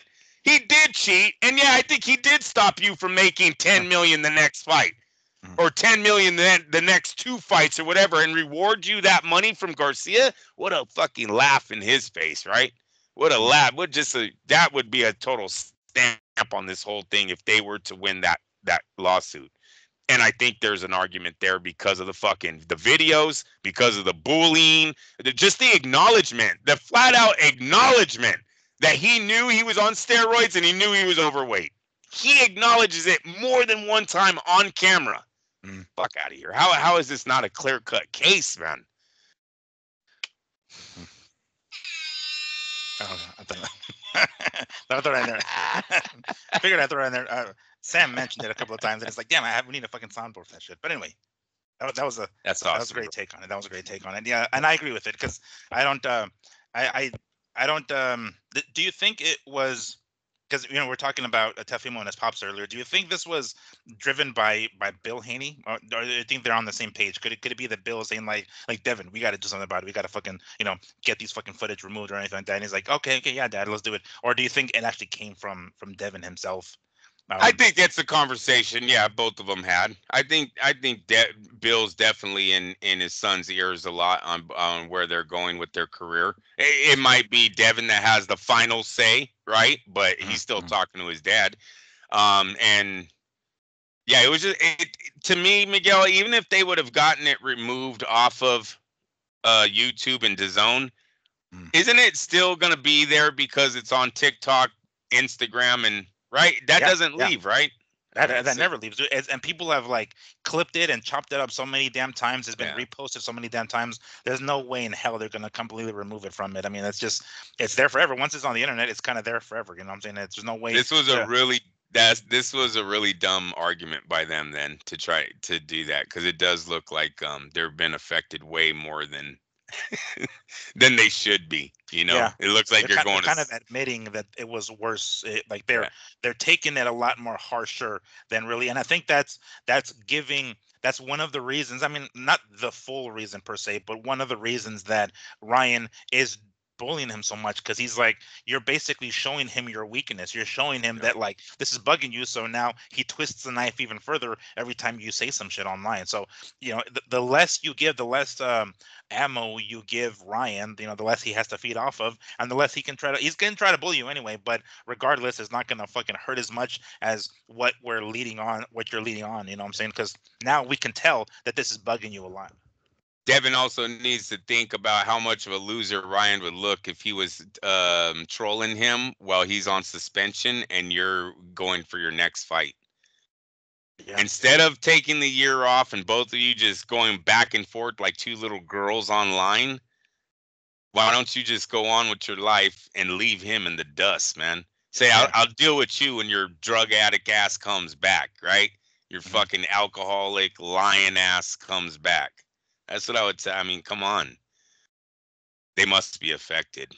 I mean, and seriously, I haven't seen the video, so I'm going to say, why hasn't Bill cleaned up that fucking video of what looks to be him snorting a line? Yeah. I'm dead serious, though, man. You're like the face of the kid. You're trying to be your kid's, mentor or fucking, you know what I mean? Like, you're trying to be a part of Devin's career. You really want that on because I was hoping it was sinuses and he was just like sneezing or had a runny nose, you know what I mean, and was trying to clear it up before he went on live, and maybe he didn't know he hit record or something. Like, think of something, motherfucker. But you don't just let the whole world think that you're doing cocaine before and fucking interview. Oh, yeah. I'm here, baby. I'm here. Even if you were actually doing it, the last thing you want is to lid on that you actually did that. You know what I'm saying? Even if that is actually what you did, okay, fine, so be it. But at the very least, hide it a little better, homie. Don't be. The last thing we need is to have, powder under your fucking nose while you're recording, so we can finally piece it together and be like, oh, we were right. That's exactly what you were doing. They're hard too, I guess. Yeah. Oh god. Yeah, Ryan ain't the only one that does drugs. You know what I'm saying? Yeah, the end thing. On the subject of Ryan, this whole thing about him firing his lawyer. Did you read about that? Yeah. No. So it's out, right? Apparently, and this is from Rick Glazer, because Ryan went out and he said, I fired this guy who I guess I don't know what his issue was with him, but because I haven't looked that far into the story. But check this out. This is what Ryan Glazer says. I'm sorry, Rick Glazer. It's out publicly now. Ryan Garcia has fired his longtime advisor, Lupe Valencia, an attorney that actually thinks he's a boxing guy. Okay. Reality is Valencia is nothing more than an Al Heyman stooge, and Valencia is definitely no boxing guy. How Valencia originally hooked up with Ryan is very dubious and supposedly unethical for an attorney to do. That should have been enough of a tip-off for Ryan to not hire this motherfucker. It says, good riddance, Lupin Valencia, good for Ryan Garcia. So apparently, I don't know, he's an attorney, he's Ryan's attorney, but that shit was weird. Like, I don't know what apparently the way he got to having Ryan as a client was like unethical or something. I'm not sure what exactly transpired there, but this is what I read elsewhere, not by Rick Glazer, but elsewhere. Ryan Garcia has sacked, his attorney, a classic Glazer observation. This is referring to Rick Glazer saying that. Oh, never mind. It just quotes the same thing. Never mind. I thought it was a different story. But anyway, yeah. Apparently, I don't know who. I'm not familiar with who this guy is, but apparently they're saying that he was some sort of Al Heyman, stooge. I don't know if that was, I guess Al Heyman's way to get closer to Ryan, but one way or another, at this point, Ryan said, "Fuck this, get the fuck out of here." But I don't know. I don't know if you had read about that, but that shit was kind of, when I read that, I was like, "Who the fuck is this?" Well, we have to figure out why. We have to figure out why he let him go, because Ryan could be putting the. Don't be surprised if Ryan comes out later and says he was never going to take the plea deal, but he had to because his advisor told him to, and I'm really clean, but my people around me, they might be doing something. The Atani fucking gambling scandal, right? Blame it on the translator, right? Yeah. It wasn't me, it was him. So that could be happening there. I really don't know why, I haven't heard too much. I know he's blaming his health guy. What are they called? Yeah, His Scooter. Yeah. Yes. So Yeah. apparently, from what I'm reading here, Ryan Garcia revealed that he had fired Valencia. So Lupe hooked you up with Scooter. That's what he's saying. So I think that this Lupe Valencia dude got Ryan and Scooter to fucking to hook up. I mean to link up. I should say. I shouldn't say hook up, but and apparently he's the one that this Scooter guy is being blamed for the tainted supplements. Yeah. Yes, That's, because Ryan so, in the interview acted like he didn't even know the fucking name of the supplements anymore. Remember the kid that never took supplements and the kid that knew everything about what was going into his body? Now all of a sudden, 2 months later, doesn't even know the fucking name of the supplement that went into his body because it was all Scooter. Yeah. And if he could speak Spanish, this is when he would start speaking Spanish only. Yeah. Just like Otani. Otani's like, I don't know English. Yeah. Otani is from from Saudi Japan Arabia. No, Japan. With your accent. Oh, shut up, Miguel. He just went completely a different direction with that. I don't know what their accent sounds like, but let's not do it. But yeah, apparently that's what happened. From what I can tell, when I'm reading here, Valencia got Scooter with into, I guess, Ryan's camp, and now that's the direction they're gonna go. So yeah, and then hey, everyone, do you buy this? And then Scooter said, "Hey, Ryan, take this," and Ryan said, "Oh, okay. I'm not even gonna ask what it is." If you guys believe all that happened in a man who bragged about making 50 million a fight and 30 million a fight, that he just now takes supplements without even asking what the fuck it is, yeah, whatever. Yeah, it's like he's got a syringe. He's like, "Here, Ryan, here. This is just fine for you." He's like, oh, "Okay, cool. Yeah, I don't know what you mean. Just poke it in me. Fuck it, whatever. I don't take supplements, but I'm gonna take whatever you're giving me and not even ask. It's just corny. It's corny, man. No, I know it's bullshit, really. I mean, like it, and I've even I don't know if you read, but I read like some line, and I wish I can pull it up right now. I didn't even have it, but like something about some New York State Athletic Commission person resigning or something like that because it's something to do with some unethical shit, basically. Like Ryan is trying to now latch on to this person resigning as if it's somehow conspiracy to get him to get him to pop his head hot for something. I was trying to pull it up, but I couldn't fucking find it. But I want to say like Ryan might have retweeted it or something like that, saying something about a particular somebody resigning from the athletic commission or something like that. And I was like, see, look, these motherfuckers like trying to make it seem as though that person has something to do with his testing. Unfortunately, everyone that has been in the what is it system, the court system, we know when you take a deal, you're guilty, bro. That's the rule of thumb, right? If you take a fucking deal, you're guilty, right? Yeah. So he took a deal. Yeah, he took a deal because it's to minimize the fucking punishment, right? And yeah, the evidence that the lawyers basically, unless you have a public defender, they'll fucking they got so many cases. They're just trying to get deals. They're not trying to solve shit. They got too much shit on their hand.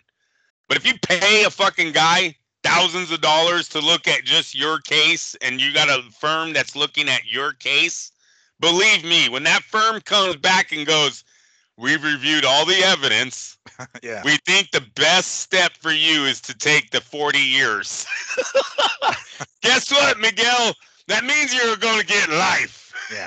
The fuck out of here, dude. This is what Ryan put on his tweet or his Instagram page. It says, so Scooter's the one that gave me the supplements that were tainted. Okay. He was the guy who was a strength and conditioner guy for Zab Judah. All right, and it says, and he knew he was helping me lose the weight on the last day, and that's how they all of a sudden got the positive tests. That's how he's putting it. You never look. Did you ever listen? Oh, go ahead. Go. Sorry. Oh no. I'm saying now he's throwing fucking Zab Judah under the bus as well, along with Scooter. Scooter does an interview about 2 weeks ago, 3 weeks. Yeah, the week after it happened, Scooter came out and did an interview. You guys can Google it, look it up. I don't know what platform it's on, but I heard it on YouTube. Scooter basically said what Victor Conte said, dude. Remember I told you this? Yeah. The guy came out and said Ryan was 15 pounds overweight 2 days or the night before the fight. You guys got to go listen to the interview. This interview's fucking insane. But this dude was way heavy. And they go on a massive weight cut in hours. They have to lose. They lose like 9 pounds or something, bro. It's fucking ridiculous how much weight Ryan lost overnight. That what they were putting his body through. And that, remember Victor said, oh, if he had a major cut, well, that means the little molecules that are in your fat tissues are going to start coming out because you're doing too much weight. And you got Scooter like, yep, he had to cut 15 pounds in so many hours. Well, that kind of plays right into what Conte said.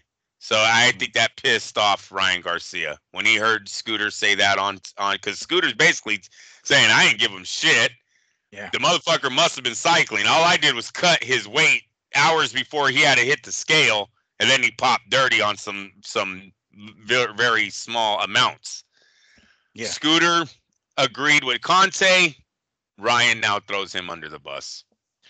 This is what I wanted. I pulled up. I was able to find it. Okay, so it says the New York State Athletic Commission has now come under heavy fire on Monday. This is earlier this week. It has been leaked by one of the labs that Ryan Garcia's initial pre and post fight urine tests were conducted by them. Hold on, what I don't get. It says. It has been leaked, by one of the labs that Ryan Garcia's initial pre- and post-fight urine tests conducted by them initially screened negative for ostarine. Yeah. So they're saying that it originally was negative, right? So then he's saying, this is what Ryan is saying afterwards. He's saying, like, it just keeps coming out. What is done in the dark will come to light. Justice will be served. Yada yada. So I'm not sure I'm understanding this. So are they saying that? When it says it's been leaked, as if like the tests originally were actually negative for ostarine. They were. You got to remember, it was VADA that popped them, not the New York State Athletic Commission. And what the New York State Athletic Commission is saying is our tests are weak. We don't have the best tests.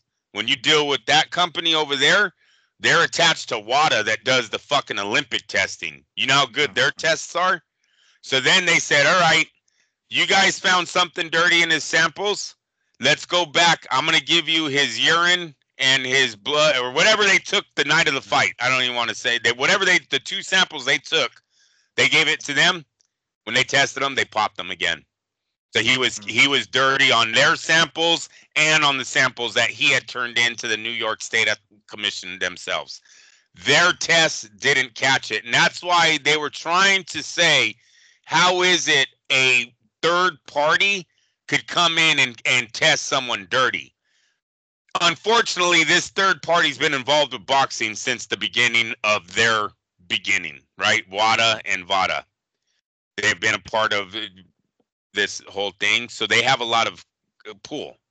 They're when they told the commission it's dirty, that's it. It's dirty. And as I understand it, they actually do different kinds of tests. Like they're not the same as the Athletic Commission, which is, as I understand it, again, one of the reasons why oftentimes the athletic commissions of the states don't catch the stuff, because their type of testing is, number one, the USADA, whoever the fuck else, these third party agencies, their testings are so much more strict, and they're advanced, and it's going to be pricier. So oftentimes it isn't used, and just the Athletic Commission uses their own, but they're not going to be as nearly as advanced, as strict, and be able to examine things as thoroughly as the Athletic Commissions of the states. So it's pretty logical, I guess, to say, like, there's another, as long as everything is legit, of course, these anti-doping agencies are using different methods to be able to see, like, all right, you can get away with it because the Athletic Commission only looks at here, but we're going to look at here and see if that is the truth. So I think that's one of the reasons why, he pisses hot for it. But this thing, it doesn't end. We're talking, there's like 3 or two main stories. It's like, Devin and his shit with Ryan over here, and then Ryan with the athletic commission over here, and every so often they'll like cross, but it's like we're 2 months removed, or April, May, June, 2 months removed, and we're still talking about it. It's like this thing is like has been drawn out so much. I don't know. Like, we would hope that it would come to an end already, because it's like the same shit just keeps popping up and popping up, and I don't know. I don't even know what to. At some point, I'm not even sure what the fuck to think of it at this point. Like, just take the L. You fucking lost or whatever, or you tested positive, and to continue to move on. He took a deal, dude. The case is closed. He can't. He's not gonna read. They're not gonna give him the year back. Yeah. He took a deal. The guy was a defendant and said, "All right, yeah, I'll sign that. I did it." That's it. You signed that. You did it. This case is closed. Now, he can be out here lying to his Swifties all he want, and his Swifties can go run with that on other chat rooms and go, "Oh, no, he didn't, because did you guys see that?" But I don't want to say real motherfuckers, but I'm telling you, people that know that what goes on in the court world don't take deals if you're fucking innocent, because you're going to be looking guilty for a very long time. Mm-hmm. Hey, you shot that dude? Nope. Why'd you sign the paper saying I shot that dude? Yeah. It's like, never mind. Never mind. And it's not just because they fucking told you they did. Bro, they go, "Oh, no, here, there's a gun. It has your fingerprint. Oh, look, there's a bullet. That has your fingerprint, too, on it. Oh, look, your phone beings in that area." And then they're like, hey, what's the deal? What's the deal? Yeah. 25 years, and we don't see a day in court. We save all the tax money. Just get your ass in prison. Literally, Ryan could have even been dealt with, and I don't know people. I'm just saying, sometimes in court systems, if you lose a court case, you're also paying the fucking court. The judge's time, the DA's time. They might have said, "Ryan, not only are you going to get fined, not only are you going to get suspended even further if you take this all the way to the end, because they have you red fucking handed. They got you, bro. The supplement companies are saying it's not in. We've tested all of their shit. It's not in there, right? You fucking turned in a bag with the fucking steroid in it, meaning you have the steroid in possession." Ryan, this is a no-win situation. Just go to the internet and lie. And that's what the little lying fuck did, because that's what Ryan Garcia does. He's been a liar he's been a liar since the Gervonta Davis fight when he took that knee. That's when his lying started. And it hasn't stopped. You ever seen they say once you start lying, it just keeps getting bigger and bigger? That would insert the knee. Yeah. I seen a real man go down by a body shot last night, Garcia. Yeah. How it should be. Yeah, wasn't up in 10 seconds, pounding the ground, going, geez. Yeah, right here, bro. Hit me right here. You got me, man. We should come up with a name for like Ryan Garcia Swifties. We got to come up with a name. I don't know what the fuck it is, but like, there has to be some way. I'll throw it at my wife and daughters. Maybe they can bring something. Yes. There you go. We'll make something up. It's like, all right, they call him the King. His name is Ryan Garcia, and go. give us something. Insert Taylor Swift and give me something. Yeah, come on. Let's put it in AI. Let's see what AI gives us.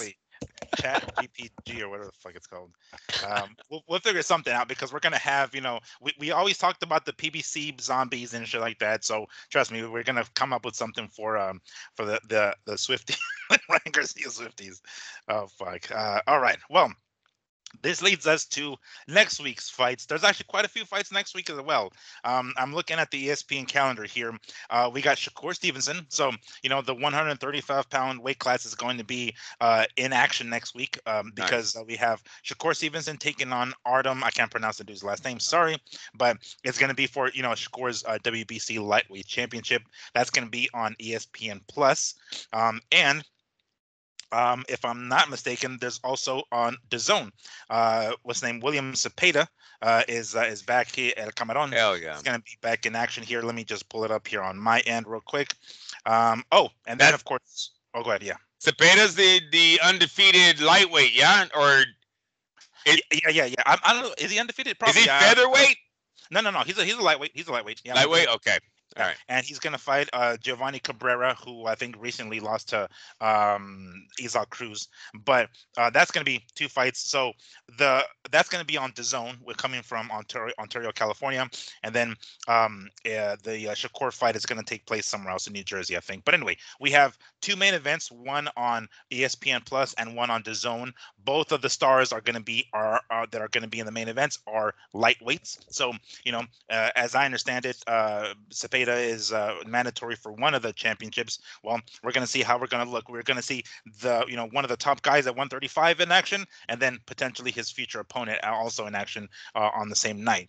And it looks like we're going to have Nate Diaz against Jorge Masvidal. Yes. As well. So I like that fight, Miguel. Jorge. Hey, listen. Oh, I know I just fucking made all my Northern California people mad. Hey, listen. When I'm just going off of who the 2 fighters, Jorge Masvidal. Hey, that dude's badass, bro. I don't watch UFC. I don't know about his fucking UFC, but I like how the dude talks about the UFC. He clowns the shit out of that sport, dude. He clowns the shit out of Nate Diaz. He's constantly. Hey, did you watch any of the build-up shows of this? Nah. Oh, I did. No, I did. Dude, yeah, he has a Julio Cesar Chavez shirt on in one of them. I was like, fuck yeah, bro. Now I know he did it in LA or whatever, but that's my guy. So as soon as I seen Jorge with the shirt on, I was like, oh shit. And then he was calling, man, he was just talking hella shit about Diaz and Brazilian Jiu-Jitsu, and Diaz looked like he wanted nothing of it. Like he totally looks intimidated. I don't know if it's, to me, Diaz would have did the Stockton slap or whatever, when guys talk shit about his jiu-jitsu, talking about you just want to crawl on the ground and try to choke people and shit. Like, to me, the old Diaz would have been in that dude's face. For some reason, Diaz is not, and I think he's a little intimidated. So I'm very interested in this fight. And to be honest with you, bro, because I always, and when I work out, I try to watch things on YouTube. Whatever the fuck comes up, I try to watch it. That's how I got tied into this. And I seen the Julio Cesar Chavez shirt on the guy. And he's just total character. Like, this guy is like a character out of a movie. He's like He's like Tony Montana, but actually knew how to fight. And you know what I mean? Wasn't afraid to kick your ass. But they got him on private yachts. He's got jewelry on. He looks like total Miami dude. He's like, yeah, he's fucking lowrider in the thing, and Diaz just sounds like he's got CTE already, man. Well, bro, I think he does. He's taken so many shots. I mean, like, because he hasn't been the same. Like, even when the build up to his fight with Jake Paul, like, he wasn't talking as much shit as he normally is. He just kind of like, I'll do my talking in the ring. But he is the kind of guy who would cause that kind of ruckus outside of the ring. Right. Not anymore, at least, but that he was that kind of dude. So I don't know. I mean, it seems as though Masvidal is the one that's doing the majority of the weight, carrying most of the weight as far as promoting this fight goes. But once I saw that they're gonna fight in a boxing fight outside of the UFC, I was like, I guess, because Jorge can throw down. He's, I don't know if, like, I know you don't know much about him, but just a quick little thing, right? He is of Cuban descent. I don't know if he's from Miami or actually from Cuba. I forgot, but I think he was born there. So there's his ethnicity, right? And that's when he comes out to the octagon, when he fights, he has that Scarface fucking soundtrack blasting to shit. So that sounds cool. Okay. Coming out to it, right? So dude is like totally, like you said, you got it right on the money, like the Tony Montana, but. He kind of got a little bit of fame during the Kimbo Slice times, because he too was, if you watch Kimbo Slice's fights, this dude fought bare knuckle people in those fucking videos. That's how long he's been in the game. So he's been throwing down with motherfuckers bare knuckle since then. So dude, and there are times where he's got into fights in the UFC during press conferences. He's in the middle of a fucking press conference, somebody shows up that he's got beef with, and he fucking slaps his ass and he starts scrapping. It's like, Jesus Christ, this dude's a fucking loose cannon. So he's legit. I'm not gonna say he's not. I don't know how much gas he has left in the tank, because he's already on the older side, and has since left the UFC. And one of his last fights in the UFC was a knockout, and bad knockout. So knockout loss. Where he got knocked. Oh, okay. Yeah, where he got knocked out. So, I don't know how much of a chin he has left, but we are talking about now there's going to be, it's going to be strictly boxing, and we know Diaz doesn't really have a lot of power in that sense. So, and he has fought Diaz before in the UFC where he won. It was I don't know if you remember, but I want to say it was the night that Canelo fought Kovalev, and they were waiting for the UFC fight to end. That's the fight that was taking place. It was Masvidal versus Nate Diaz in the UFC, and it was in New York, as a matter of fact. But that fight ended through like a cut stoppage because Nate got a bad cut, and his face is all full of scar tissue, so they stopped it regardless. And it was in New York. It didn't end well. It ended with a bad taste in everybody's mouth. So they're going to have a rematch in boxing. But as far as Masvidal goes, yeah, I mean, not to say that Nate isn't the man. He's legit. Of course, he's had his fights, but Masvidal has fought longer in boxing and even bare knuckle boxing, backyard fucking fights back in the day, back in Miami. So yeah. I thought it was kind of weak. I don't know if it was done purposely. It seems like it was. Nate Diaz did his training in LA on Venice Beach. I was like, why couldn't we do it in Stockton, bro? Well, you don't want to put the valley on the fucking map. You know what I mean? Like, you used to be all about the Central Valley when you were young. Now homeboys out there recording in Miami on yachts and shit, and you're like, oh, let's go to LA. Come on, I thought that was kind of weak on the Diaz's part. I would have stayed in Northern California, but you guys have nice beaches over there. There's beaches. I can't pinpoint one that's like Venice. No, but. No. You don't have to be at the beach, right? They could have done the mountains. They could have done anything, right? It's Northern California. One thing about us is we have a little bit of everything over here. So he could have picked anywhere to do this video shoot. I mean, all they did was some weak ass mitts, bro. And when I say Miguel, oh yeah. When I say weak ass mitts. I know that, yeah. Bro, I was like, all right, Diaz looks like he's just fucking mailing it in right now. Like, this isn't even training. You know what I'm saying? And bro, I kind of thought that in the Jake Paul fight. I think it's a little bit of this, right? They're just not as sharp as they once were. Sure. And then a little bit of, what? I'm going to make fucking $5 million just showing up? Yeah, fuck it. Where do I sign? I mean, come on. This is easy money. And he's already taken a defeat in this boxing ring. Seems like none of his fan base give a fuck, right? Because they're UFC guys, so boxing sucks. And if he got to kick you in the leg, the fight would be different. So that's all they say, and they move on with their life. And so he's gonna do it again to us. He's gonna show up. He's gonna throw some stupid ass fucking punches that don't even look like a boxer at all. I fucking hate that Andre Ward even says that he trained Nate Diaz because it doesn't look like he's ever trained. You know what I mean? So why would you go out and say that? Especially if he gets beat by Jorge in the boxing ring. I'm sorry, Jorge would then have beat. He will. Yeah. You think so? See, I've had two different answers, bro. I've had other MMA guys say that it's Jorge that's too far over the. I don't think so, man. I mean, like, if whenever you get a chance, I don't know if you can probably pull it up on YouTube. Watch their fight in the UFC. Yes, there was, we're talking about smaller gloves, and yes, we're talking about kicks and grappling because there was a little bit of that. But by and large, most of their fight took place on the feet, and we're probably gonna get the exact same thing. I mean, in my opinion, we're gonna get the exact same fucking fight. Diaz is just, besides CTE, he's got a lot of scar tissue. You know what I'm saying? And yeah, I don't know how easier or harder it is to cut somebody with a boxing glove as opposed to an MMA glove. And I'm not even. I can't remember right offhand if the cut came from a punch or an elbow or some shit. I don't fucking remember right offhand. But anyway, point is, we're probably gonna get the same fight. I think Diaz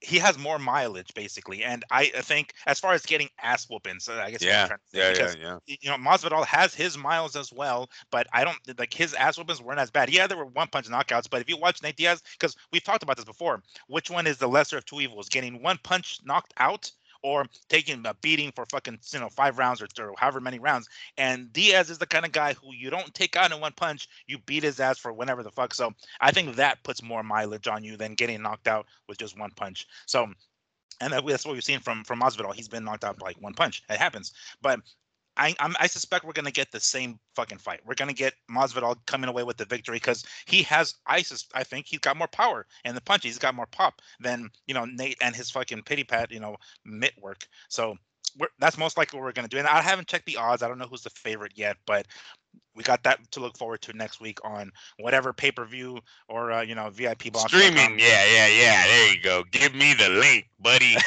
Yeah, the link precisely. But for those of you who want to watch actual boxing, we got Willem Cepeda on DAZN and Shakur Stevenson on ESPN Plus. Stuff to look forward to. So we got there was 3 pay-per-view or 3 fight cards this weekend. We're gonna get 3 next weekend as well, and it's gonna be 4th of July weekend. So get crunked, everybody, get nice and drunk and catch some fights this weekend. Hey. I don't want to go yet. I got to ask you about that UFC Turkish Ali Sheik thing. What the fuck's up with that, Miguel? Why did Dana White sell the Mexican Independence Day to this man?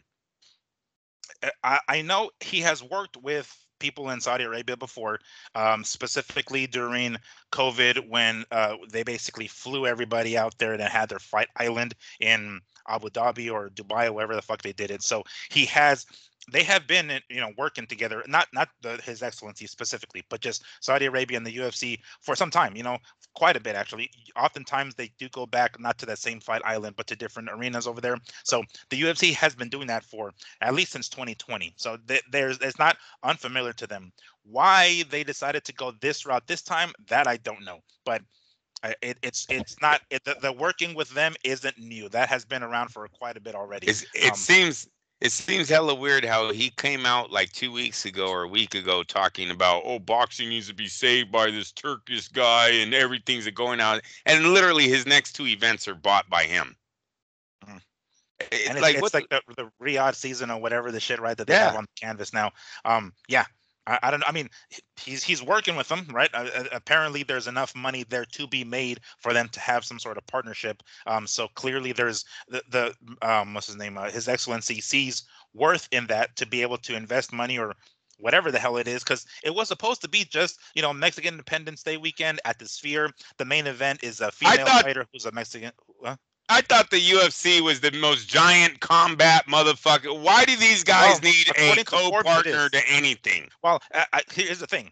I don't say they need it. They want it because they're greedy. That means more money.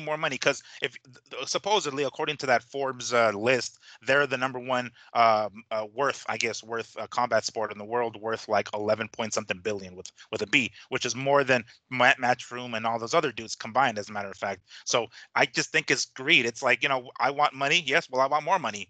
I don't know if they need it per se, but it means more money to them. Have you ever seen Nike join up with Adidas? No, I haven't. No? You ever seen Coca-Cola team up with anyone? No, right? Because they're the leaders on the fucking block, dude. Like, they are all be all, right? Dana White sets the price. His guys fight for it. They never get to argue about what they're making. It's weird. I don't know, man. I don't know. You know what? I can tell you over here in Northern California, the UFC isn't talked about as much as it once was.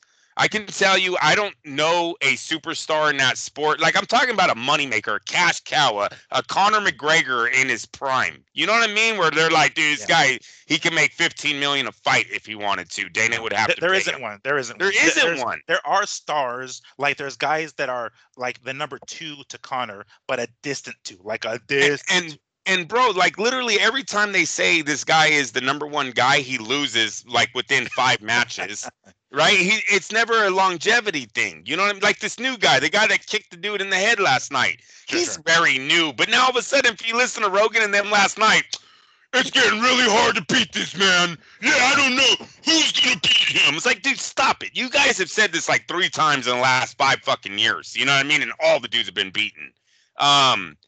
I just, dude, I was like, fuck you, Dana. Like, and I know I already went on my Dana rant, but he makes me so mad when how are you gonna talk shit about us and then literally sleep with the same guy, right? Mm-hmm. And then this one makes no sense because I don't even know why Riyadh season's attached to the Mexican independence thing. It makes no sense. Besides, this guy wants to poke his nose into everything, dude. I'm very quick, bro. Does Dana know how much money Ngannou made over there? Because he ain't paying that. I'm sure he does. I mean, right? Yeah. So why would you want to have this dude over here? Yeah, like go talk to my other guys. Fuck it, why not? Hey, look, this is Turkish Ali. He pays $20 million a fight, not us, but he does. Yeah. And it's like, oh, you're a champion of the UFC. Cool, you can make more money over there. Go. Like, you make more money over there. Yeah. Don't get knocked out over there just because, but you'll get more money. And I'm dead serious. Jorge Masvidal has the Masvidal has the same opportunity to do this again. Yeah. Bro, if he does good against Jake Paul, you could almost guarantee that fucking Jake if he does good against Diaz, you can almost guarantee Jake Paul's calling him next. Yeah. He's gonna make millions. Like, when is the UFC fighters gonna start catching on that there's bigger fish out there? You use the UFC as a platform to get known, and then you just leave and go do an exhibition in boxing or a real fight with Turkish Ali. Ali Sheik. Excuse me, sir. I'll get your name right one day. But I don't even try. I just call it His Excellency because that's the easiest. That's because it's an English word that I can pronounce. I can't pronounce everything else. So yeah, man. I was really thrown off by that. I don't know what the hell's going on with the UFC right now, but I do know pay-per-view sales are not what they once used to be. No. The billboards aren't what they once used to be. The TV announcements, I look at them like, who the fuck are any of these guys? I have no idea who any of them are. It's not like I hear my nephews. I got like 5 nephews, 6 nephews, all between fucking 17 and 25. You think all these dudes would be, oh, you watching this, or you seeing that, or we're going to be seeing that, or their feeds would be showing it. No, I don't. It's been really low key.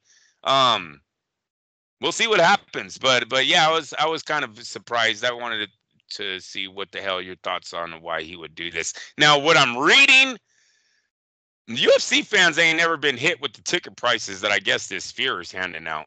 And I never thought about that. But when you constantly are going to like little venues around America and around different third world countries and shit, you're not charging a whole lot of money to get into these fights.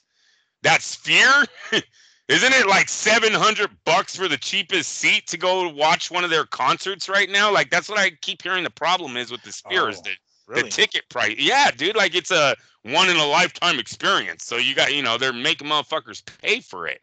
I don't know. It's a new thing. It's the first time this has ever been done. So yeah. I heard it might be the ticket prices that they're not moving, and he had to cover, I guess, this big fight card that he put together. It's like one of the biggest fight cards that they have done as far as financially.